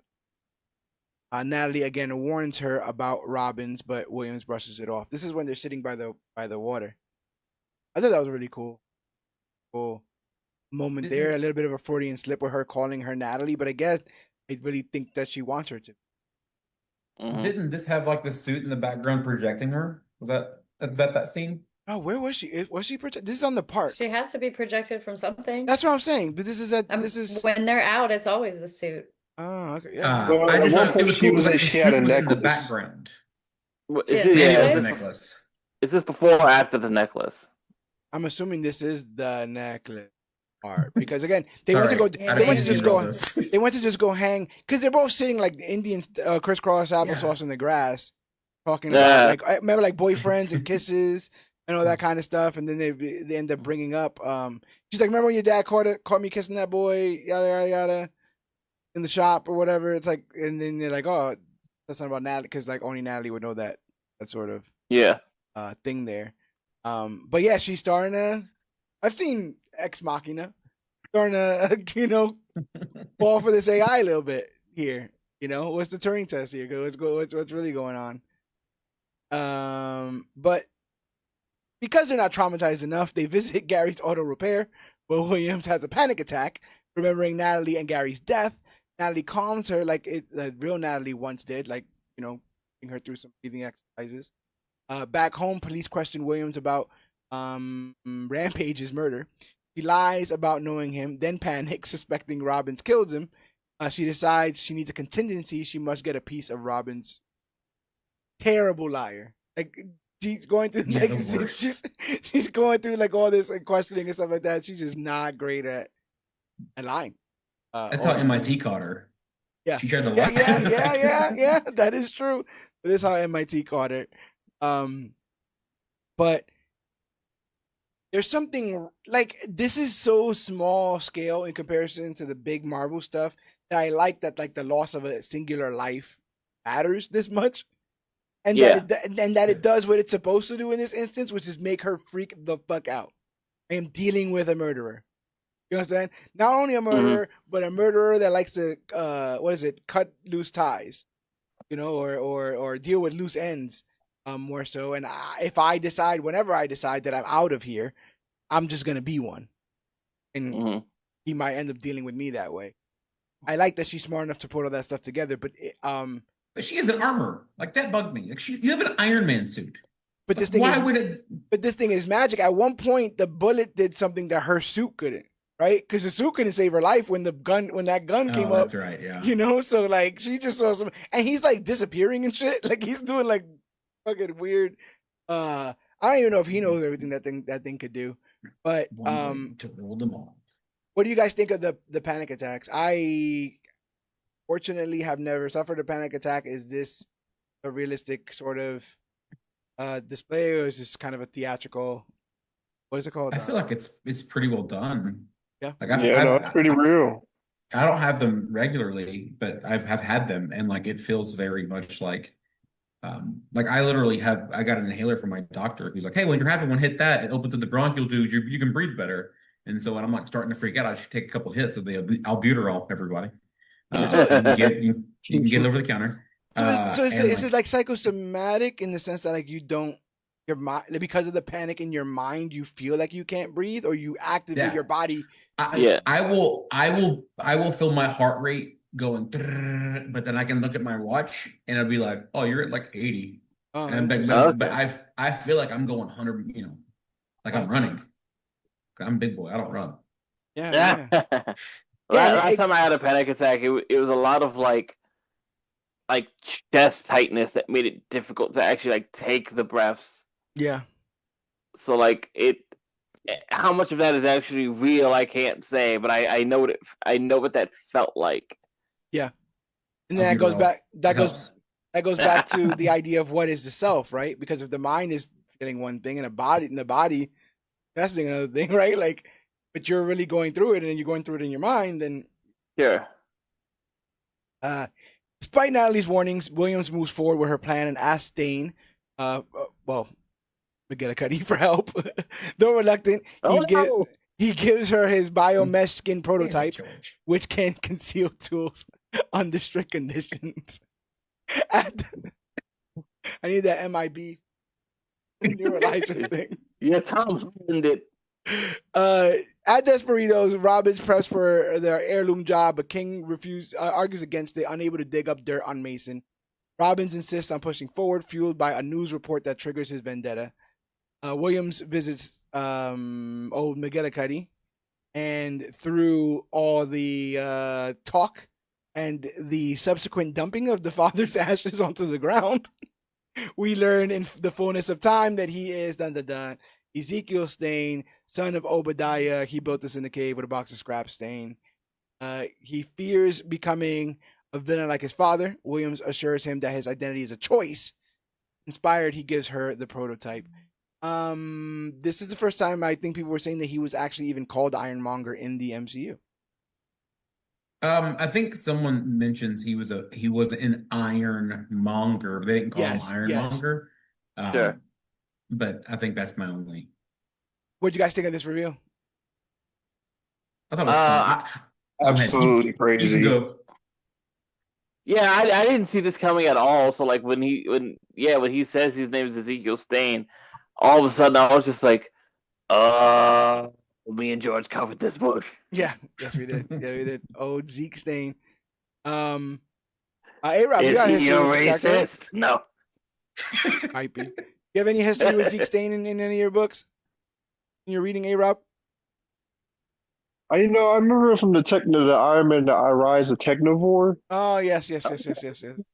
So I was when he was revealed, I was like, oh, so we're going like are we going this way, or we're just since Ironmonger was Tony, now Riri needs an antagonist, so it would be his son, since everyone sees her as the legacy to Tony Stark. So I'm like, okay, I see where this is going. I dig it. Yeah, it's poetry. It rhymes. That's pretty cool. When it comes to that, there. Did this reveal mean anything to you, Jess? No, not at all. No. Actually, I think you did the thing that you do when we watch wrestling, where you like tell me stuff before it's actually happening. You're like, "Oh, this is this person." Yeah, I'm like, I you think it's just Zeke, you're explained saying. who he was to me as we were watching it. Yeah, and then he ends up being Zeke Stain. Lord of the lore drop. What's interesting is I did not know via like news, but apparently months ago it was listed that he was gonna be Zeke Stain, and then like it was one of those things that Marvel did where it was kind of announced and then they walked it back. And they're like, no, he's not playing Zeke Stain. It's actually written in the script, whatever McGillicuddy. And then, went back on it. But during the heist, the gang infiltrates the heirloom facility. Williams uses the armor to scout while Natalie acts as her decoy. I like Natalie as the autonomous suit. Okay. I like that there's a Riri. I like that. Like, I wish Tony Stark could do that. Like, I know he did that once where he was sitting on the couch with it or whatever. But I like the idea of like sending one to go do stuff. Like the idea that you could just send the armor. That's the only way I'd ever be a hero. Yeah. Oh, it's gonna do the work. I get the credit. Cool. Yeah. So the Hood negotiates with Mason, but again, Mason doesn't call his bluff. It's like you don't know what the heck you're talking about. Williams sneaks beneath him and cuts a piece of the Hood's cloak, but it's the sensors trigger, putting the facility in lockdown. Oxygen levels drop as the grow houses are torched. Hood kills Mason because all this is going to shit anyway, and the gang scrambles to escape. Williams gets the cloak piece, but is confronted by John. He accuses him and Robbins of killing Rampage. John attacks her, but Natalie saves her just in time to escape while John dies. And she kind of like watches him die a little bit. She Where do you guys sit on that? I mean, that she says she took a life here. This is in her mind, her taking a life. This feels like self-defense. And again, this guy is the worst of the worst. So no sympathy on my side. But where do you guys sit here? Like, is it that clean? Like, is she a murderer? No, she defended herself and got away. Yeah. Like this would be like I got on a boat instead of another guy at Titanic. Yeah, I got on the boat instead of him, but like I'm not the reason he died. Like I didn't help, but like, I didn't cause it. I didn't save him, but I ain't kill him. Yeah, you're Batman. It's Batman at the end of Batman Begins. Yeah. I'm not gonna save you. Yeah. And again, piece of trash. He tried. Yeah. Not a fan. Yeah, I can't not see the baddie from Good Girls here every time I see this actor. He's in other stuff too. Like I was just looking at his face. I gotta look back. Like whatever. But I swore that he was his name is Manny Montana. That sounds like a fake. Yeah. Sounds like a fake wrestling name.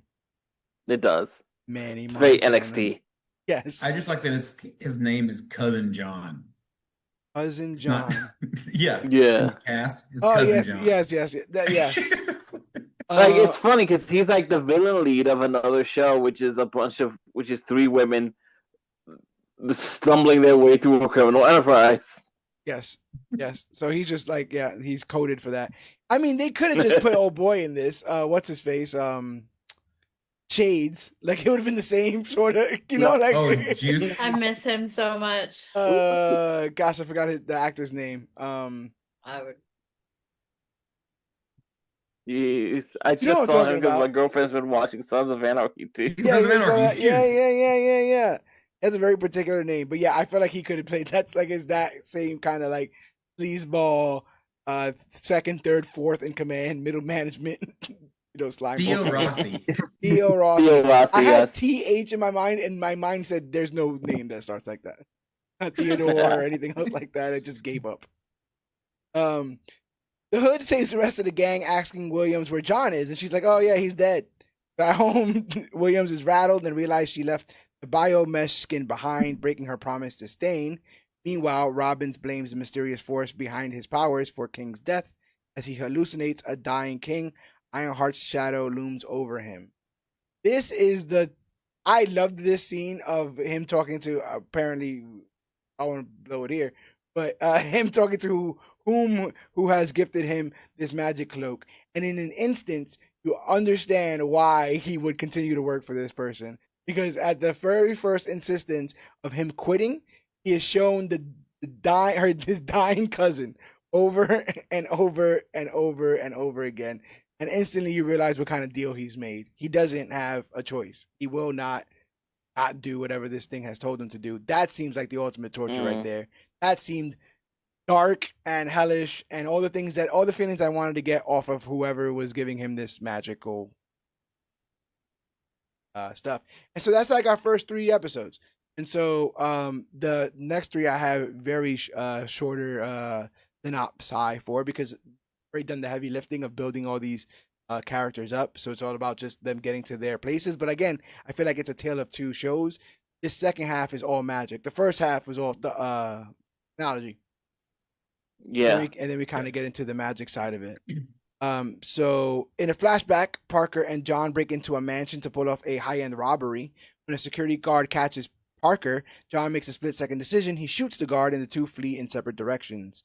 Their shared trauma haunts Parker, and John's death only sharpens his resolve. In the present, the gang holds a somber memorial for John. Emotions run high, but Parker's focus stays trained on Riri, suspicious that she had something to do with the tragedy. Riri lies to the crew, hiding her involvement and fearing Parker's retribution. Worse, a biomesh fragment from the crime scene gets traced back to Ezekiel Stain, who is arrested. Feeling betrayed, Zeke turns against her, unleashing years of resentment. They really did a great job hammering home just the insanity that he had to go through once he got arrested. I don't know how anyone goes out of that and doesn't become a villain. Like, I don't know how anyone gets pushed around, kicked, all the mistreatment that he got because he trusted somebody, gave them a piece of tech that they left somewhere, and then got arrested for it. Like, this is one of those, like, when he's mad at Riri, I'm like, yeah, like, I kind of get it. I don't know if any of you guys seen The Penguin, but it reminded me of, like, what happened to Sophia. The idea of being put through the system when you... Which also starred Theo Rossi. I'm telling you, he would have been in this, but he couldn't do both. Well, he's also 50 instead of being like... He's 50? I Googled him while we were talking about him. He's 50 years old, yes. 50? That dude's doing well. Yeah, I gotta moisturize more. That's all me. Like, I just gotta start moisturizing constantly. My God. Hey, maybe being a creep, like a little slinky creep, keeps you alive for longer. That's how he's been able to stay alive all this time. Riri's paranoia spirals, isolating her from her support system. Ronnie, exhausted and angry that Riri still won't open up, seeks help from her friend Madeline Stanton, a former Carmitage trainee, and Madeline's daughter, GT kind of reference, Zelma. The introduction of Zelma, also, like I said, introduction of Madeline, all this magic, and I loved this. We did a post about her, and like off, I guess apparently a lot of other people felt the same. Yay! But what do you know about this character, GT? You were saying you have a bit of history. Yes. This is again a little after I had gotten just gotten into reading comic books, and I had come across, because I enjoyed the movie as much as I did, I had come across the running line of Doctor Strange comics, because the good thing about a movie coming out is there will always be a comic run following directly behind it. Most of them won't last eternals, but they'll try. Yes. So there was a running comic book for Doctor Strange, and in it is introduced Zelma Stan. Yes. Zelma Stanton. The most fun thing here is that Zelma immediately makes reference to the very thing that happens to her in the comic book, which is the little like mind bugs. Oh, she talks about the library too, right? Is that another thing that's part of her? Yes, She's like she a ends up. keeper of the I think she ends up library. being a librarian in the comic book. She ends up like, is she someone formidable, or is she still like in the training wheel stage of No, her she was like a magic? student. Yeah, Yeah. Yeah. she was basically just like a ward of Doctor Strange just gets these little wards and proteges that end up getting done away with by various new authors. But Everyone needs red shirts on occasion. yeah, right. Yeah, Jesus Christ.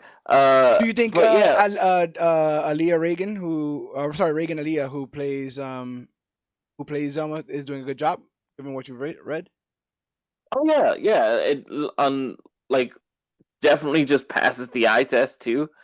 Um, yeah, I was real happy with it. I thought it was, and I just thought it was really cool that they sort of like they referenced that like, oh no, like the story that happened. That's how she knows about the mind bugs. Yes, yes, yes. Like she met Doctor Strange, that happened. We go past that. Right. She works in the library. I like that the mom is like a Karmatage dropout or something, right? That's what it was. Yeah. She went to Karmatage and she dropped the fuck out. I thought that was funny there. Well, Scarlet Witch came through there, and I'd quit too. Yeah, Oh yeah. jeez. I wonder if these women know old girl from Agatha. Gosh.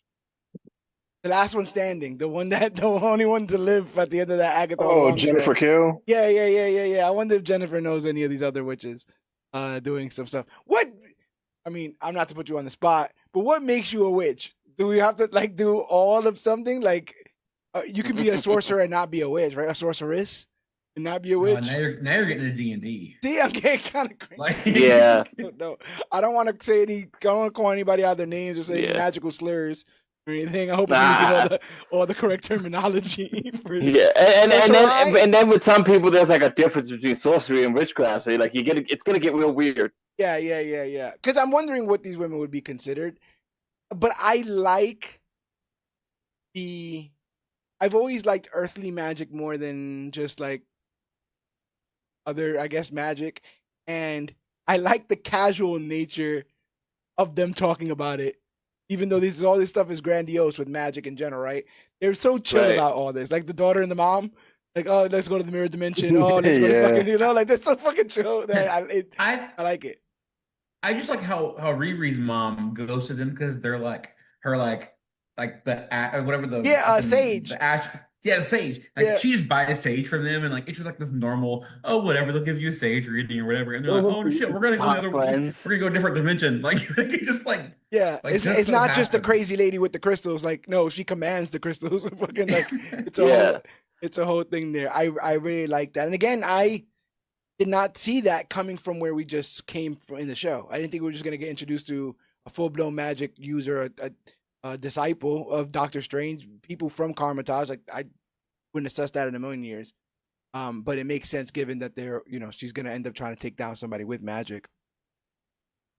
Together they examine the torn piece of Parker's cloak and identify it as a powerful magical artifact from a dark dimension. This bad magic, they warn, may already be corrupting Parker and possibly Riri as well. Desperate to destroy the swatch, Riri runs every test and weapon she can in Joe McGillicuddy's underground lab, but nothing works. The fragment resists all forms of tampering, almost like it's alive. Distress mounts and Riri suffers another panic attack. In her distress, Natalie summons Xavier, but when he arrives, he's shaken to see the AI mimicking his late sister.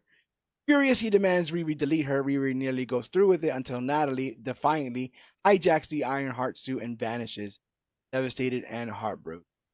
I like the whole we can't kill this piece of cloth montage. Yeah. Like she tried fucking everything, like acid, freezing it, burning it, shooting at it, all kinds of stuff. I like that. And then the moment comes. Do you guys blame Xavier in this moment, seeing the AI of his dead sister and demanding at once that No. he's right? No. Yeah. on his side. Yeah, I felt for him because like it all goes back to what Jessica said earlier about consent. You know, he didn't ask for this. He still had the memory of his late sister, and seeing this AI version, it was like a perversion of the memory of her. So I kind of I was getting where he was coming from. Yeah, it's a double layer, right? Because he sees it is a perversion, and then he realizes again, she didn't make it consciously. She is No. the creator behind this, and she doesn't have a good enough reason why it exists. Well, what is a good enough reason to have, somebody who knows dead relative as a GPS voice and any of that kind of stuff, right? Like, is there ever a good enough reason to be like, oh no, I got got that dead cousin of yours, and he's doing fucking, he doing they great. helped me do my essay on my chat GPT because I put his voice in or whatever. So yeah, I don't blame that, but this. That's why it feels like, because then Zeke, now fully turning against Riri, is broken out of prison by Parker's crew. In hiding, he undergoes painful bionic augmentation, reworking his body into something deadly. Parker visits him and reveals the truth. Riri is responsible for John's death. That revelation, Parker greenlights a hit. Gang now moves with purpose, ready to end Riri for good. I can't see agreeing to anything that aims two drills at both sides of my head. God. Yeah, he Still was lobotomy down. out You the know how gate. down you got to be with that shit. Sometimes I look at people with tattoo placements, and I'm like, I'm never that down. And then I see this, and I'm like, this guy is down. I am not that down. But yeah, as the episode ends, Riri finds herself completely alone. Ronnie is distant. Xavier is disgusted. Natalie is gone. Parker's crew is coming for her, and the dark magic she thought she could understand might already be, too much for her to handle. But part of this stuff, the Xavier stuff, the Ronnie stuff, and the Natalie and Zeke stuff, it kind of do. Like, you understand? So like like at this point, I'm not watching a bunch of people, mustache twirling visions. I have to stop that brilliant black girl. I'm seeing, like, very similar to Tony Stark. You're not ending these problems. You are, for whatever reason, whether you call it hubris, whether you call it selfishness, whether you call it absent-mindedness, you're not ending these problems. You're not nipping them in the bud, so they are getting bigger, and then you're going to have to face them. That's very Tony Stark. Do you guys remember that meme from like 4 years ago where it was like, well, if it isn't the consequences of my own actions?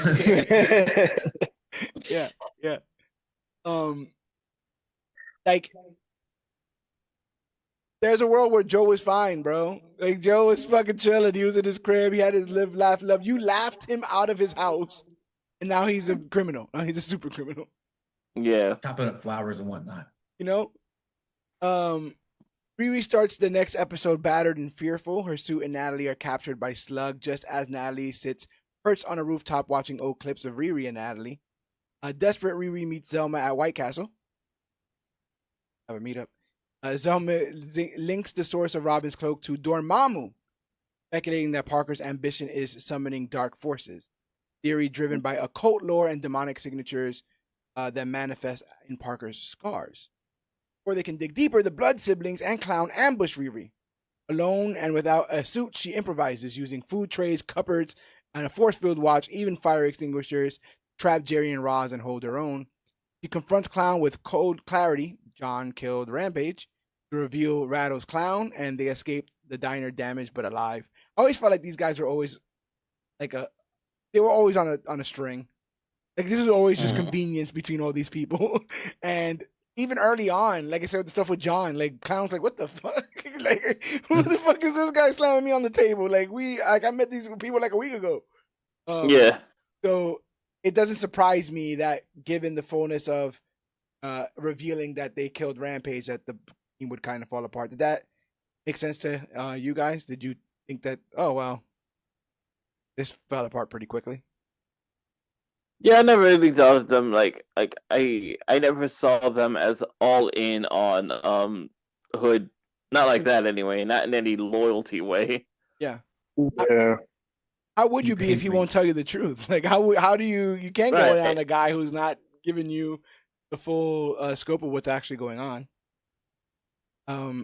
So no sooner has Riri escaped the clutches of the gang than Ezekiel Stain arrives, now fused with advanced bionic enhancements courtesy of Parker. He destroys her armor in seconds. That was gnarly, tearing it apart piece by piece, yet instead of finishing her off, he warns her to leave Chicago or die and walks away, leaving her in ruin. There is a bunch said after the fact about this moment. Why do you guys think he hesitated? In the sense that Parker ends up like, killed her, right? He's like, yeah, I totally killed her. Like, I did that killing that you wanted me to do. I just don't think it was him. I don't think he's You kind think of guy. you think even at that point, like even like he still don't got it in him. I think a part of him knows she didn't intentionally to set him up to fail. Like she didn't set him up for prison. It was an accident. Doesn't mean he forgives her. I just think part of him knows. But I also don't think he wanted to intentionally kill her. I think he wanted to destroy her suit and then be like, well, now you're no longer an issue. You're dead. And part of that stuff was his, right? Didn't he like give her some stuff to help fix the suit or whatever the fuck? So yeah. But I also thought this was one of the best fight scenes because you kind of see not necessarily the Ezekiel Stain part, but the White Castle fight scene. Yeah. You actually see her like analyzing the fight, how to do this. I need this or whatever. I'm gonna throw this here to make her throw the whatever, and like I just thought you actually see how smart she is beyond just building tech. Like is that the scene? Strategizing. Is that the scene where she falls like on the White Castle thing and it spells out something like "whoa" or something like that? I think it spells out. Yeah, it spells out something, right? Like "oops" or something like she falls. But I just thought it was gnarly him just ripping. Does he like take the spine out or whatever the fuck? Yes, he does. Yeah, like him just the animalistic way in which he tore this thing apart with his bare hands was really intense. And also, now that you mention that, I do like all the cute ways they do the titling in these episodes. Yeah. Really, really inventive stuff. What do you guys think of the makeover for Zeke? The shaved head and the little silver accents. Is it working for you? Not a fan. No, not digging it. You want his old hair back? Should he get old? For me, he did end up like, okay, now he kind of looks like the one from the comic. Yeah, he resembles his dad a little bit. I want him to grow a beard. Maybe that will help. What do you think, A-Rob? He was giving PlayStation Infamous from me. Yeah, Cole McGrath. Hell yeah.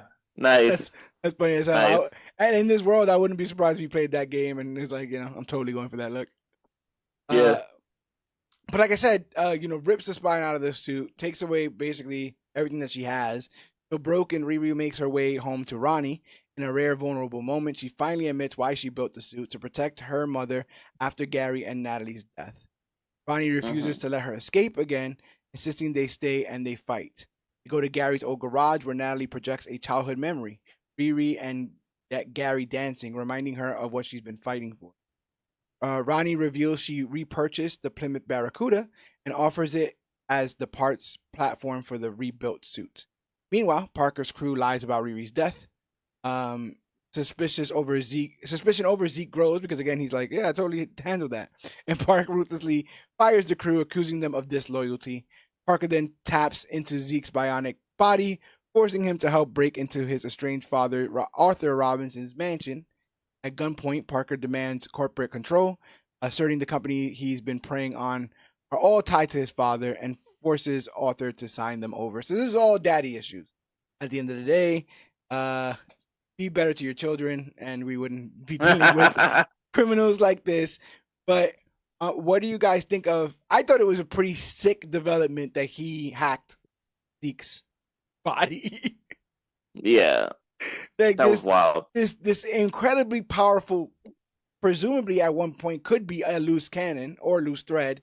No, he just has it. He's just in. And you can move him around like a puppet. It was horrifying to see him not have control over his own abilities, because even after he doesn't kill Riri, now you're kind of feeling for him because he could have. Yeah. So now I have the sympathy for him, and now watching him being literally played around like a puppet by this man really garners a lot of sympathy. Riri, Ronnie, Xavier, and Zelma assemble the new suit in Gary's garage. She chooses to fight magic with magic by enlisting Zelma's powers to power the armor, despite warnings that magic carries a price.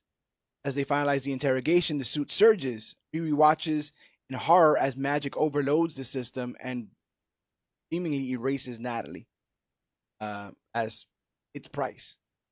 I like that this was like pseudo magic science. I don't know how to say that. But like it's not like someone was like, "Oh yeah, I'll just do the magic and you will be magic." Like I don't know what's gonna, it's like we'll do this, we'll put all the fucking symbols, but like I'm not 100% sure how this is gonna work. I kind of wanted to talk about this because I thought this was interesting in a sense. Like, it's the first time that they actually kind of hit you with the magic has a price angle. Yeah. That was a big thing in that comic that Zelma was in. That magic has a price, and like throughout the entire book, Doctor Strange is going through these horrible afflictions because of the magic he is using. Like regular food no longer has the taste it used to. It tastes like cigarette ashes. He has to eat all sorts of weird things in the book to get sustenance and all that. And that's the price he's paid for the magic he uses. And you learn in that book that he's been doing a lot of other things to get around paying the price. Like there are subjects that are sort of paying the price for him so that Doctor Strange can be who he needs to be. But in the movies, there's none of that. No price. Doctor Strange uses magic willy-nilly. Yeah. The way magic is explained, the way magic is talked about and explained with the Ancient One is very willy-nilly, and that it's just a part of nature, and it's all around us. It binds us, the Force, and There's none of that until Zelma now, who's just like, yeah, magic always has a price. I was just like, what is it? Yeah. And when did they start charging? Right? Like, this bullshit. This used to be free. YouTube, what's going on, man? It's about to be the 2008 financial crisis in magic. Too many Magic sorcerers, Big bro. Short. Goddamn. Too many They never sorcerers. talked about that in like Agatha or any of the Scarlet Witch stuff. They say that dark magic has a price, like the ancient one, right? The ancient one using dark magic, yes, kind of corrupted her, and Caecili's using dark magic, kind of corrupted her. I don't know if they've ever said that this magic that they're using right here is dark magic. I don't think that they said. And I think the whole thing about the Scarlet Witch is that like the magic she is using should be corrupting her, but she is the special. Yeah, she's the Nexus Being. Yeah.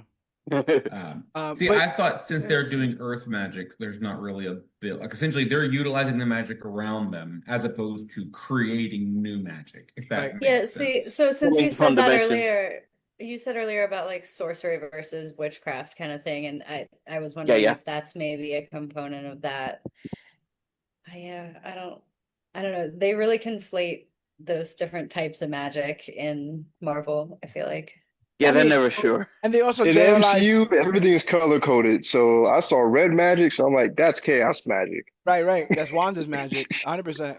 And we'll see some of it, and it's demonic in a lot of ways. That color, or at least that's the feeling you're supposed to get from it, especially from people like Parker. But I do think in the realm that they also say in the MCU, right, magic is like technology. And that's what Thor says sometimes at one point.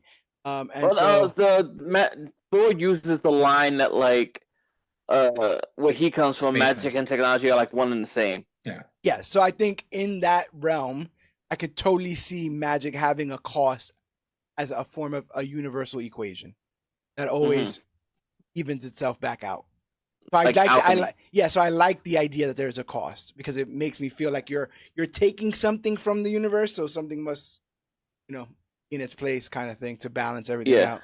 Especially if you don't understand the forces, there should be bigger prices to pay because you've not given tribute to whatever. You're not respecting the craft, and thus you have to pay a bigger price.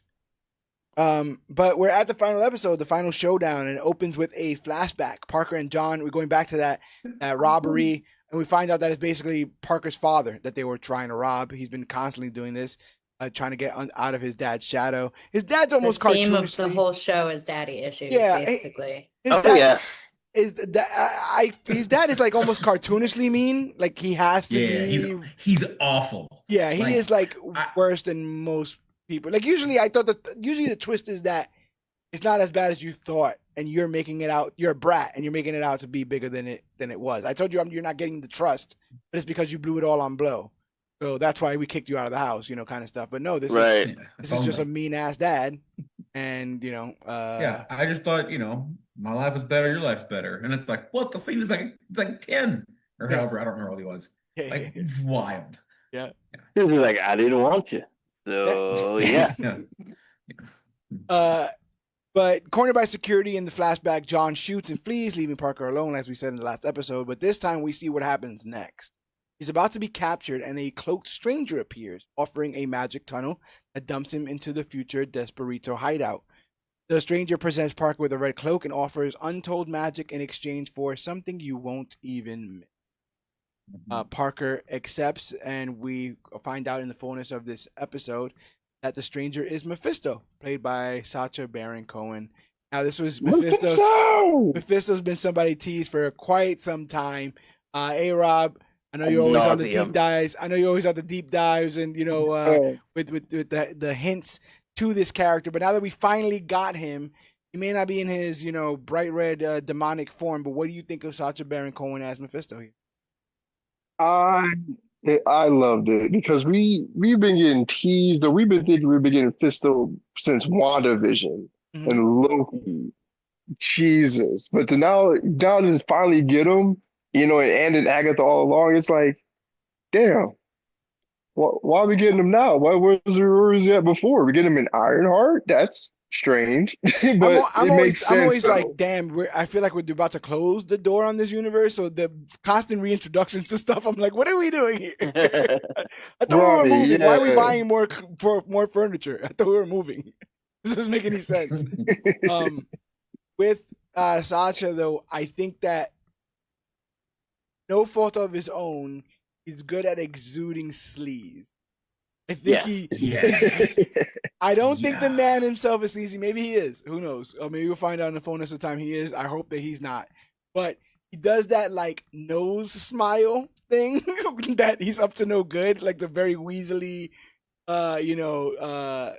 just somebody who's underhanded and is trying to outsmart. I think he's very personable. He's funny at times, which I think are things that Mephistopheles is probably, like. I love that he completely laughs off the idea of being mistaken for Dormammu. Yeah, he's like, kidding me? Dormammu. Yes. That ugly pillow isn't fit to clean my glorious asshole. Yes. Yeah, my favorite lines. Like, and anything. And the thing is, we MCU fans know Dormammu. He wasn't defeated. He ultimately had to rage quit over and over again. It's not like we had the power to beat him. And Doctor Strange might be over there dealing with that shit now. So the idea that he's laughing that off, he's someone laughing Thanos off, or the Infinity Gauntlet off. We've seen the strength of that. So what the hell could this person be? What kind of power could they have if they're yoked to them? I also really like the effect of the his voice occasionally becoming like a surround sound, and like it's all like it's like the influence in his voice is there from every angle in a way. Yeah, I feel like it happened when he said Mephisto, right? When he first, I feel like this. He would randomly be talking, and you'd randomly get like I watched the last episode right before we did this, and like I didn't catch it when I first watched, and then as I'm watching it, I'm like, holy shit, what a cool effect that I didn't know I needed.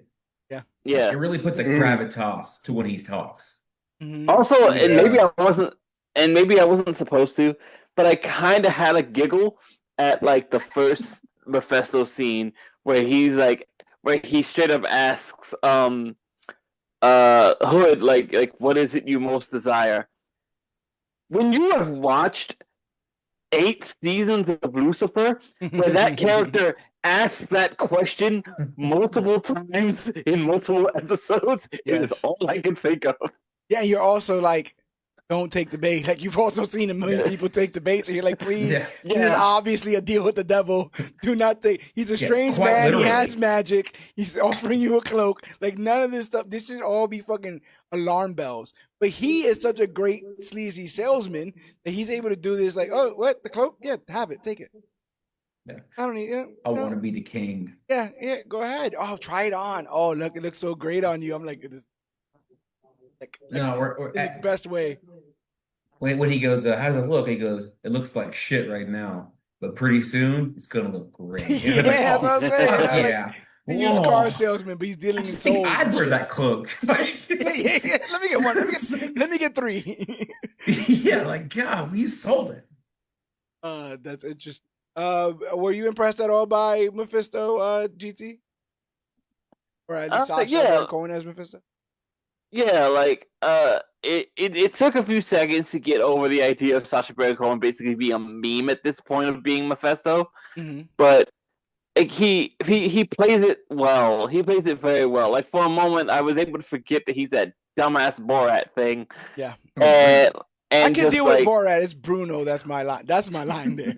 I did not indulge in the Bruno. Bruno's most people's lines. I'm telling you. I didn't indulge in the Bruno at all.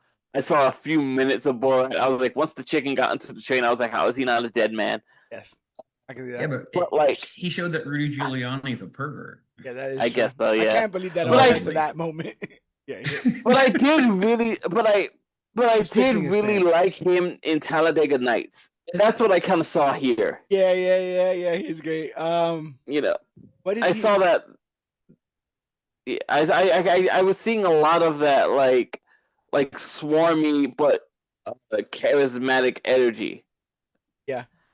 And I think that comes through a lot. I feel like there's no way, which is funny because I think it's on purpose that he doesn't hide it. There's no way you cannot see the slime in him. Yeah. And again, he knows that you're doing what he wants you to do. Yeah. And so there's this constant like glee in his face of like, I'm like, not only are winning. you not only 100%, like not only are you gonna do it, but like you're gonna do the shit out of it because everyone does. They all kind of fall by.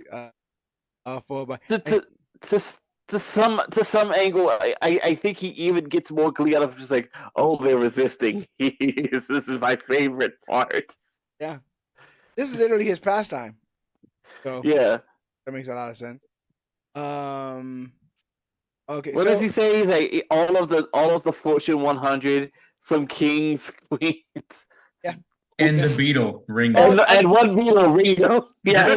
There's a lot of people trying to come up with people, and I love this idea. To tell you the truth, this is the best piece, like retcon, I think, is this idea that he has ongoing existing agreements with people we haven't seen. I like that. I really like that. I would really like to see other people that we may have already met, may find out they have only gotten their position because they're dealing with the fucking devil. That's I think that's really cool there. Jess, with with the various different versions of this person, Mephistopheles, Satan, however you want to consider, do you think this lines up? Like Sasha in this role? I don't know anything about him. I mean, the devil, the devil, the devil, sure.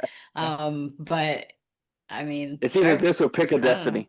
I know in another life you were very learned. I mean, Pick a Destiny is Dave like Grohl? never gonna pass up that. That's top tier devil. Yeah.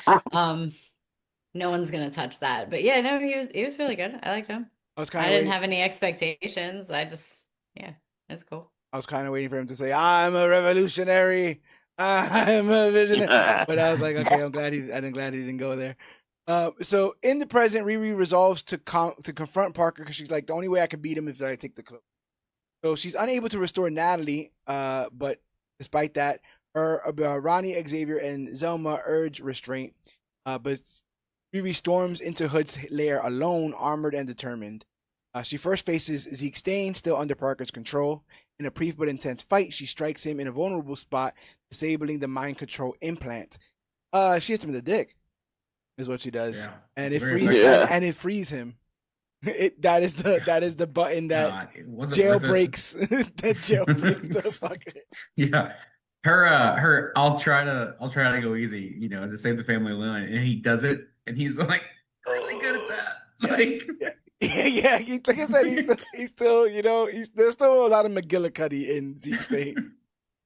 Their tense truce is silent, but the spell is broken. And he even says something like, it's not over between us, but over right now, but it's not over forever between us.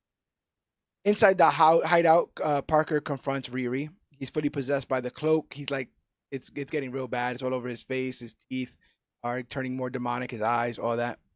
Mm.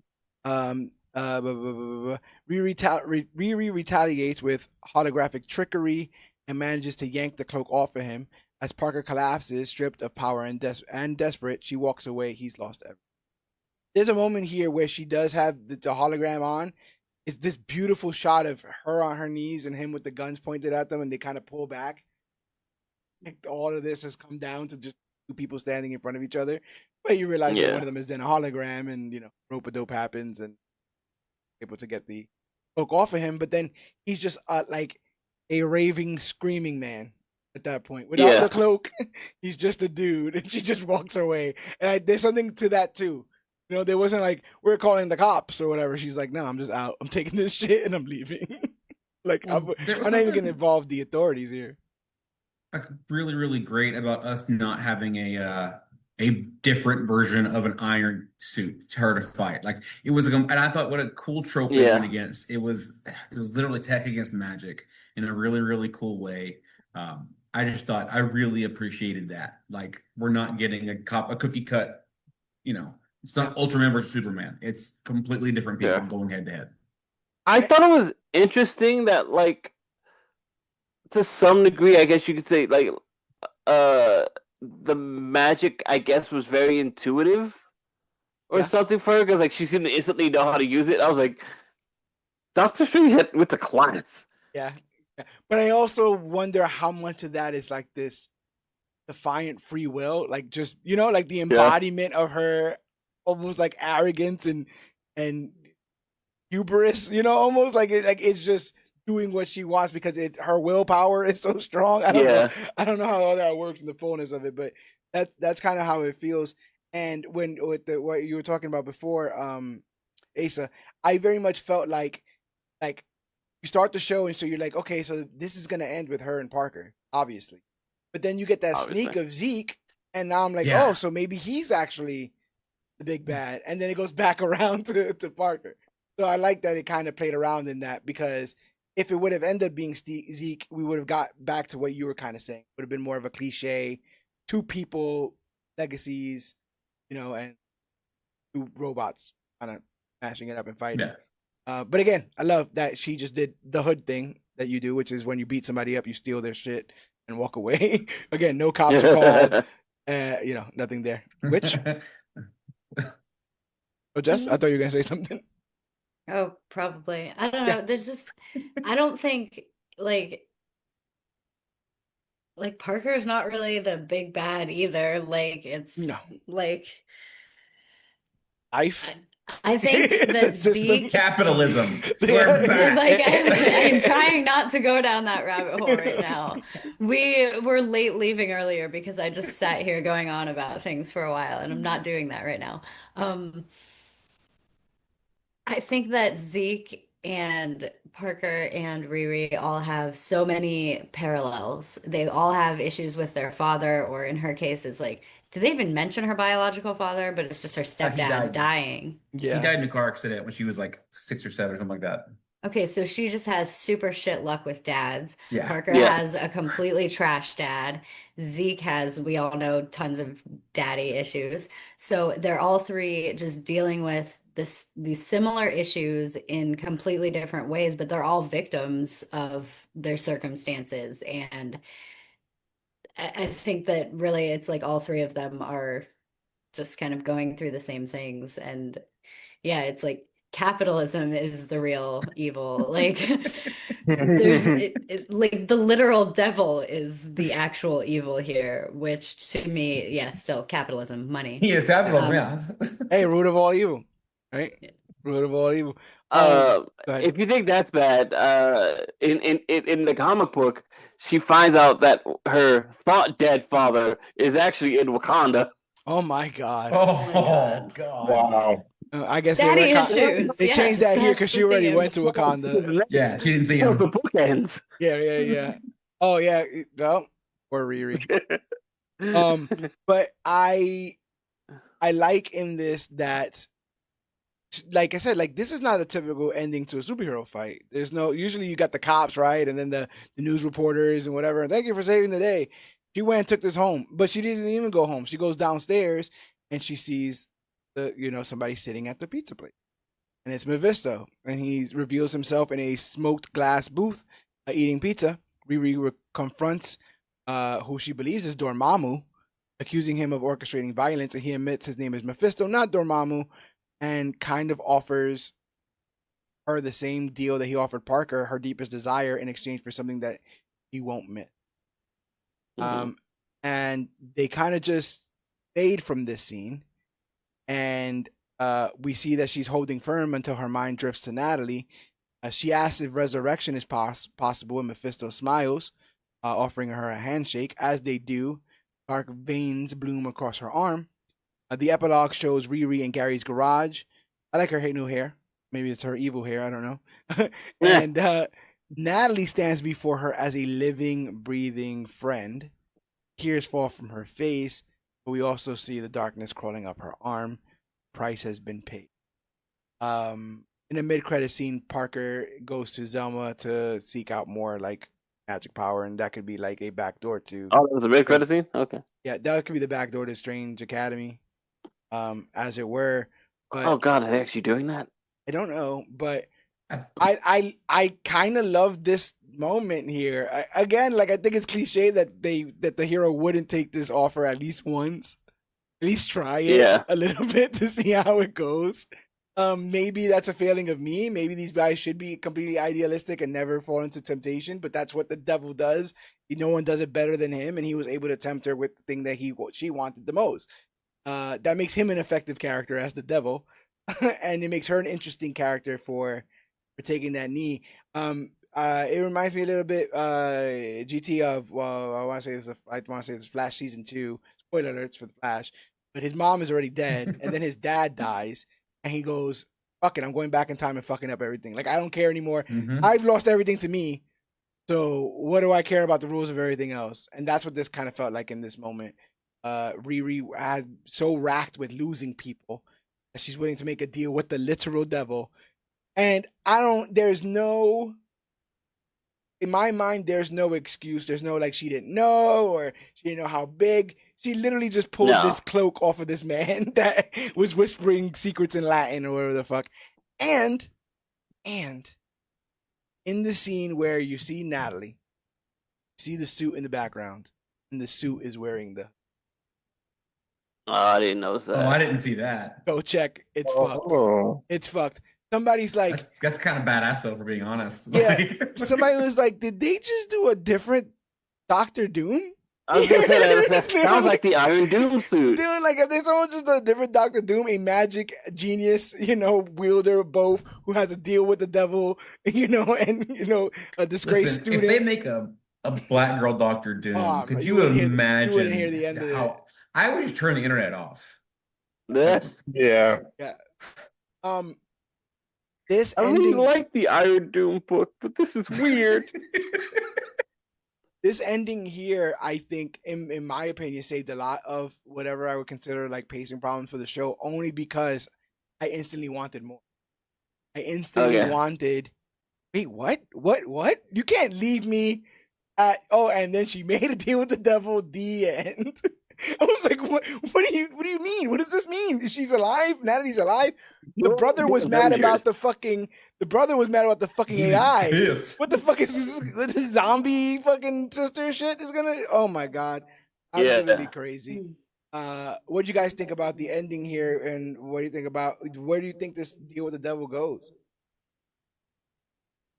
So I'm just gonna outright say that like it's tough for me for the same reasons you mentioned, which is like it's very interesting. The intrigue is the intrigue is there, but like there's a fire coming, Yeah. and I keep wondering what's going to get lost in it.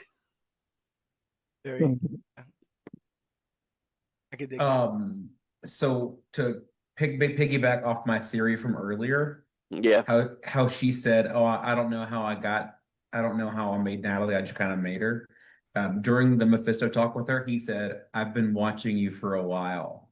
I think Mephisto created her So as the seed was a planted. Temptation. yeah. He made her from the midichlorians. Oh, God damn you! I hate this theory. It's the worst theory. Aw. No, but I I just get it. thought, yeah. He tempts her with something that she did not know she wanted, and then ultimately make the deal for that thing. Yeah. And that was I And remember thinking that like that's and powerful. just as cleverly, it's not enough to give her that they like gave it to her for a little bit and then takes it away. Yeah. Because that's the real underlying trauma that she lost her twice. Yeah. And again, would do absolutely anything to not lose her again. Yeah.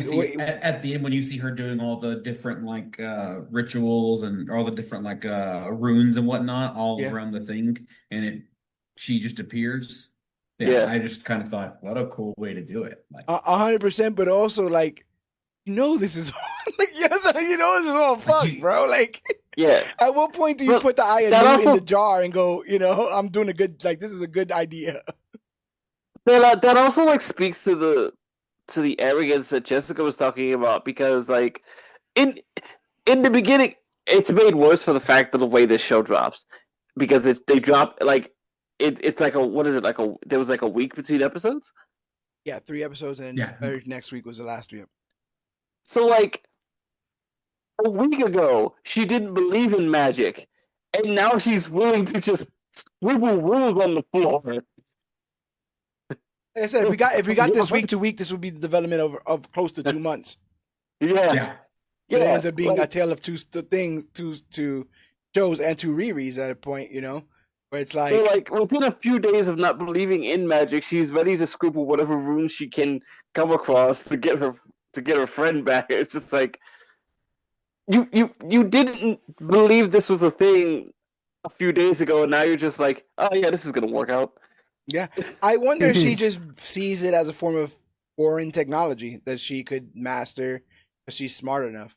Definitely. And thus there is no repercussions because I'll figure it out. I figured everything else out. Why couldn't I just? This is just a different version of that on a different scale. But again, it's all hubris. That's why I like, and I think Mephisto knows that. The same way with Parker Robbins. Like, I'm gonna make you the king of this block. That's so insignificant to the world. But you don't know that. You're such a you have such a fucking small ant brain in this. You're such a small child. Yeah, I'm gonna give you that thing that you think you truly desire, which is like a penance compared to everything else that exists. And similar here, like instead of living the rest of your life, Riri, you want that one girl back from that died from before. Okay, like like these things are so it's little. One to him. person. Yeah, these things are so little to him, but he knows that they will always bite. And it's not even a good block. It's not even like Daredevil's block. It's just... it's just for Chicago. Come on, man. Chicago. I've heard of Chirac. I hear what's going on over there. It's just rough. They already got their own fucking problems. I'm telling you. I've seen Shameless. See? But overall, I like this show. I like the second half a bit more than the first, but the first I feel like is necessary to set up for the rest of it. I talk about this like Batman Begins and Dark Knight. I like Dark Knight a lot, but the only reason why it can go as fast as it goes, or the world building was Batman Begins. So I feel like it's kind of, this is also that there. But once they committed to her being more gray than black and white, I think the show got better. Okay. In the beginning, I sympathize for her as you should any main character, but I stopped. It's a Breaking Bad effect. I stopped feeling bad for her and wanted to see where this road led. How deep, how dark and deep are we gonna go here? And this is gonna be a journey. I mean, if this gets greenlit, if this continues, if they are not cowards and they allow this show to continue, hopefully we see some great things to come of it. But as a show, I really dug it. Jess, how did you feel about Ironheart as a show? Yeah, I thought it was good. I liked it. It definitely was very short, and I am definitely looking forward to seeing where like the magic stuff continues in the MCU in general and that kind of stuff. But um, yeah, I liked it. It was cute. Hey, Rob? I thoroughly enjoyed the show. Like as we go into those more magic corners of the MCU, hopefully we get to explore more, sides of magic Mhm. that we haven't seen yet. We've seen Asgardian, we've seen Darkhold magic, we've seen Eldritch magic, and whatever the fuck the Eternals do. Right. But no, like I thoroughly enjoyed the show. Hopefully the show gets greenlit for another season because like there's so much that the show that's left on the table between, Natalie being alive, Zeke is still out there, Parker Robbins out there. Is Strange Academy coming? You Yeah. know, so Yeah. I'm really looking forward to seeing the rest of the story of Riri's story continue in the MCU. Hopefully she becomes a champion. And like Kate Bishop's out there recruiting everyone. Hopefully she gets recruited. Yeah, I definitely want to see her join us part of a team.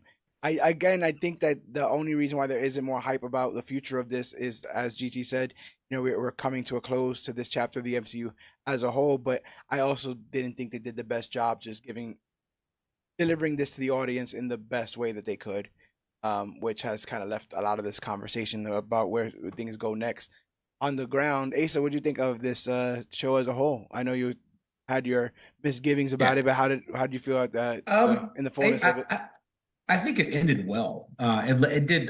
You guys all kind of said it really great. Like it left me wanting more, which I did not expect from the first week.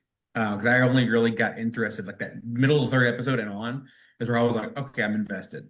Mm. Um, and then so I'm curious what they're gonna do with Mephisto. Like Yeah, more almost more than Riri, just because whereas a lot of the characters we kind of see, I want to know where he's gonna appear. Like um that I think that's the most intriguing part, especially as we get more into the magic part.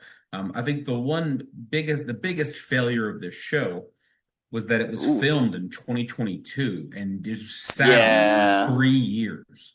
Had you released it pre Agatha or released Agatha earlier and released it, yeah, yeah, you have a ton more content you have to do, which I know people aren't liking as much. But if you mention Mephisto and then 4 months later you do an Ironheart show and you fucking show Mephisto, like even if you don't have anything to follow it up with, I think you do more service for the characters and you build more hype. definitely Someone had on our more Facebook momentum. yeah, someone on our Facebook posted like, I forgot this show was even around. Like, yeah, exactly. Like, Yeah, because we waited on it for what, right after Wakanda Forever, it got greenlit, yeah. and then nothing happened. And again, like we did our show about anticipated shows, and I think this is one of my least anticipated shows. So the idea that I would care about a season two was like alien to me For because I sure. would have never in a million years been like, oh, so yeah, they would totally have to end it with her making a deal with the devil. Like that was so out of the realm of possibility of what I thought the ending of the show could be that I couldn't have never predicted that I would want a season two. But here we are. Rounding out the opinions, GT, what did you think of this show? I ended up thinking it was all right. Like yeah, everything towards the end kind of turns out. I thought Anthony Ramos did a great job at what he had. Uh, I've never really seen him as an actor. I literally only know him from Hamilton, so this was an interesting performance for him, and I thought he did a great job with it. If this is the only, yeah, I guess it's the only Parker Robbins we're gonna get, right? So, Yeah. I think that's safe um, to say. I think they did a good job with that character for what he was given. Um, the characterization of Ironheart definitely helps breathe a lot more life into her than I guess you would have been if you just kind of made her a clean cut hero. Iron Man Jr. kind of, in Yeah, that kind of realm yeah. there. Hmm. It's just it makes me. I guess I struggle with what's next for her because like they're not gonna shove her into the Young Avengers lineup. Yeah. especially when they waited 3 years just to put this show out. And I think somebody in the Young Avengers would be like, "Hey, you have a pretty gnarly like skin disease thing going on with these No, but see, fucking-" that'll be the thing, right? We'll just never talk about it, and It then would- we'll all get upset. but you know who's gonna fucking tell? Billy's gonna fucking tell. Billy's gonna be like, "What the fuck?" Girl, can you come over here, please? What you using for your skin routine? Because you got something going on over here. Yes, seriously. But I guess I enjoyed it more than I thought I would, just because I expected it to be an outright failure, and I guess it wasn't. Yeah. But it's hard to put together what this show means to the future of even just to the future of that actress here. Yeah. I think that's why I think I felt bad about that a lot of the way watching this. It's just like you did your work, you put this show, and they paid you for it already, obviously. But at the same time, I'm just like, this feels like wasted movement. Not only that, but to have it so delayed. Imagine like having all your heart into it and then having to be asked about it on what is it, the media interview circuit Yeah. 3 years after you've done it. And Yeah. not only that, have every fucking neck breather in the world call you out and try to drag you for just being a black woman in this role. Right. So like that, none of that seems to be fun in the for her. But also to have filmed something and then be put on a media tour for it 3 years later, and like imagine being asked like, what was it like on set? I don't fucking remember. Yeah, I've done 4 movies since then. Yeah. Oh my God, shut up. Who is not remembering like all of what they went through filming for the fucking like MCU? Just yeah. But this I is, can't but this is her imagine show. you're forgetting that stuff. Like that, yeah, that's like she was already in Black Panther before this, right? Okay. Yes. So yeah, like this is how are you gonna forget that? I don't know. That would like I don't know 3 if years. I don't know Have if you met I'm not Gwyneth forgetting that Paltrow? shit. I don't get forget it might be too strong of a word, but I don't think you maintain the same level of hype. Gwyneth Paltrow doesn't know what movie she was in. Yeah, Yeah, she Well, just showed up. she's. I don't count Gwyneth Paltrow as a person. There's a lot of so goop. She's a goop. You don't like goop? You don't want a vag candle? Badge candle. That we'll Wrong. save that for another episode. Wrong- it's a That was different- worth- yeah, wrong that's a chat, different wrong just for podcast that. talk. Wrong Both it just for that. But no, like I said, this could have been a lot worse of a series. Ultimately, I do like that the big bad was circumstances. The circumstances of her life, the circumstances of the death of the people that were close to her, the circumstances regarding money, and those things you can't punch. So it doesn't matter how badly she beats down the hood. It doesn't matter how much she beats Ezekiel Stain. None of that rest of the stuff is changing, and we're gonna see how she deals with her circumstances. This is going to be like a true lesson learned. This is not like a half-ass lesson learned. She's gonna pay a price. This magic comes soon, and we'll hopefully we'll be around to see and talk about it. But we are not done with this section of the MCU world, because next week we'll be tackling Eyes of Wakanda, another unceremoniously dropped piece of MCU media that they just kind of dropped out of the sky, and they're hoping that people either love or at the very least don't hate. I saw it, I dug it, and we'll be talking about it next week as part of the Major Issues podcast, which drops every single Thursday. This is episode 394 of the Major Issues podcast. We're on the road to episode 400. It's over 400 hours of us talking about the latest and greatest things to come to comic books and comic book media. And if you liked this episode, there are more people watching us right now than have in a while. So this is the first time if you're watching this or listening to us.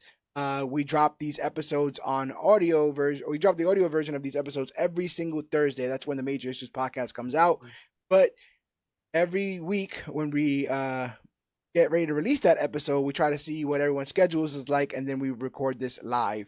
We used to record this, to ourselves and put it out, but people like the live format and watching us have these conversations as we do, and we'd like you guys to be a part of these conversations as well. So this has been really rewarding, being able to put these conversations up before we edit them down and put them out in audio form.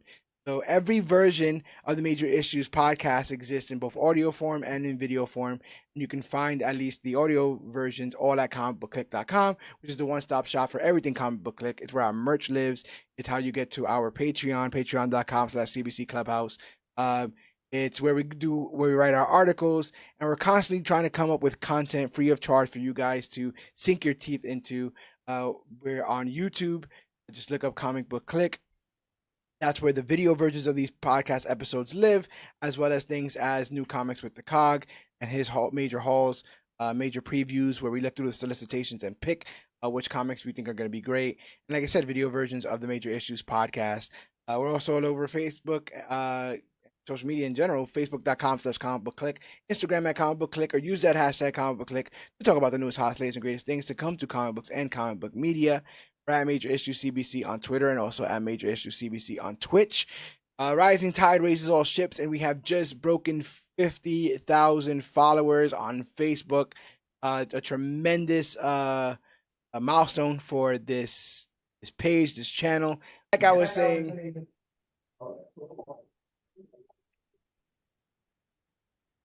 join us each and every week as part of the Major Issues podcast, as part of comicbookclique.com.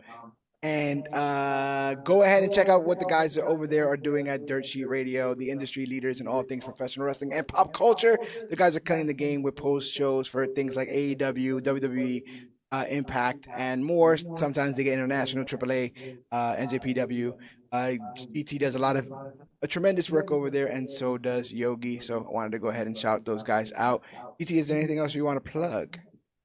No, I'll just say that I spent the entire weekend watching a whole lot of wrestling. I think I'm wrestled out for a few days. I do not blame you. There was a lot of wrestling to be had. I was at both days of SummerSlam and went to Monday Night Raw the night after. Oh, yes, so, yes. I'm tired. That is a lot, but they have all that stuff being covered, so make sure that you guys are checking all that out. We've been to the future where we all become the latest and greatest things to come to comic books, comic book media, and professional wrestling. So make sure that you guys are checking us out over there. ComicBookClique.com, DirtSheetRadio.com. Hey Rob, where can people find you? You guys can find me anywhere. Search the handle A-Rob the Marvel Guy. There we go. Asa? You can find me on Threads at Asa H. Griffith, or you can find me on Twitch at CBC All-Star Asa. I dig it. And The Witch, do you want people Vegas to find this weekend? If you see me, say hi. Gang. The Witch, do you want people to find you? I don't know. I don't want them to find me, but if they see me. Yeah. Oh, Jordan Jazz, my bad. Oh, you're good. That's good information to have anyway. I'm on Facebook. Yeah, you can find me on Facebook if you want to find me. Okay. It's just Jessica Roberts. I'm all over Comic Book Clique. Go look at any post on CBC. You find me. I'm around. I can dig it.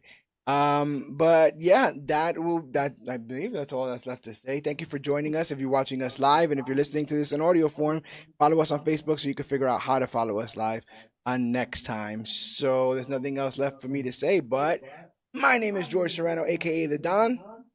And I'm A-Rob the Marvel God. All-Star Asa. Jessica the Witch. Gregory Thomas, aka GT Rebirth. And this has been our recap and review of Ironheart Season 1. And remember, whether or not you're a genius, billionaire, playboy, philanthropist, a girl in Chicago just trying to get by, or me willing to make a deal with the devil, or if your reset button is your nuts, it doesn't matter.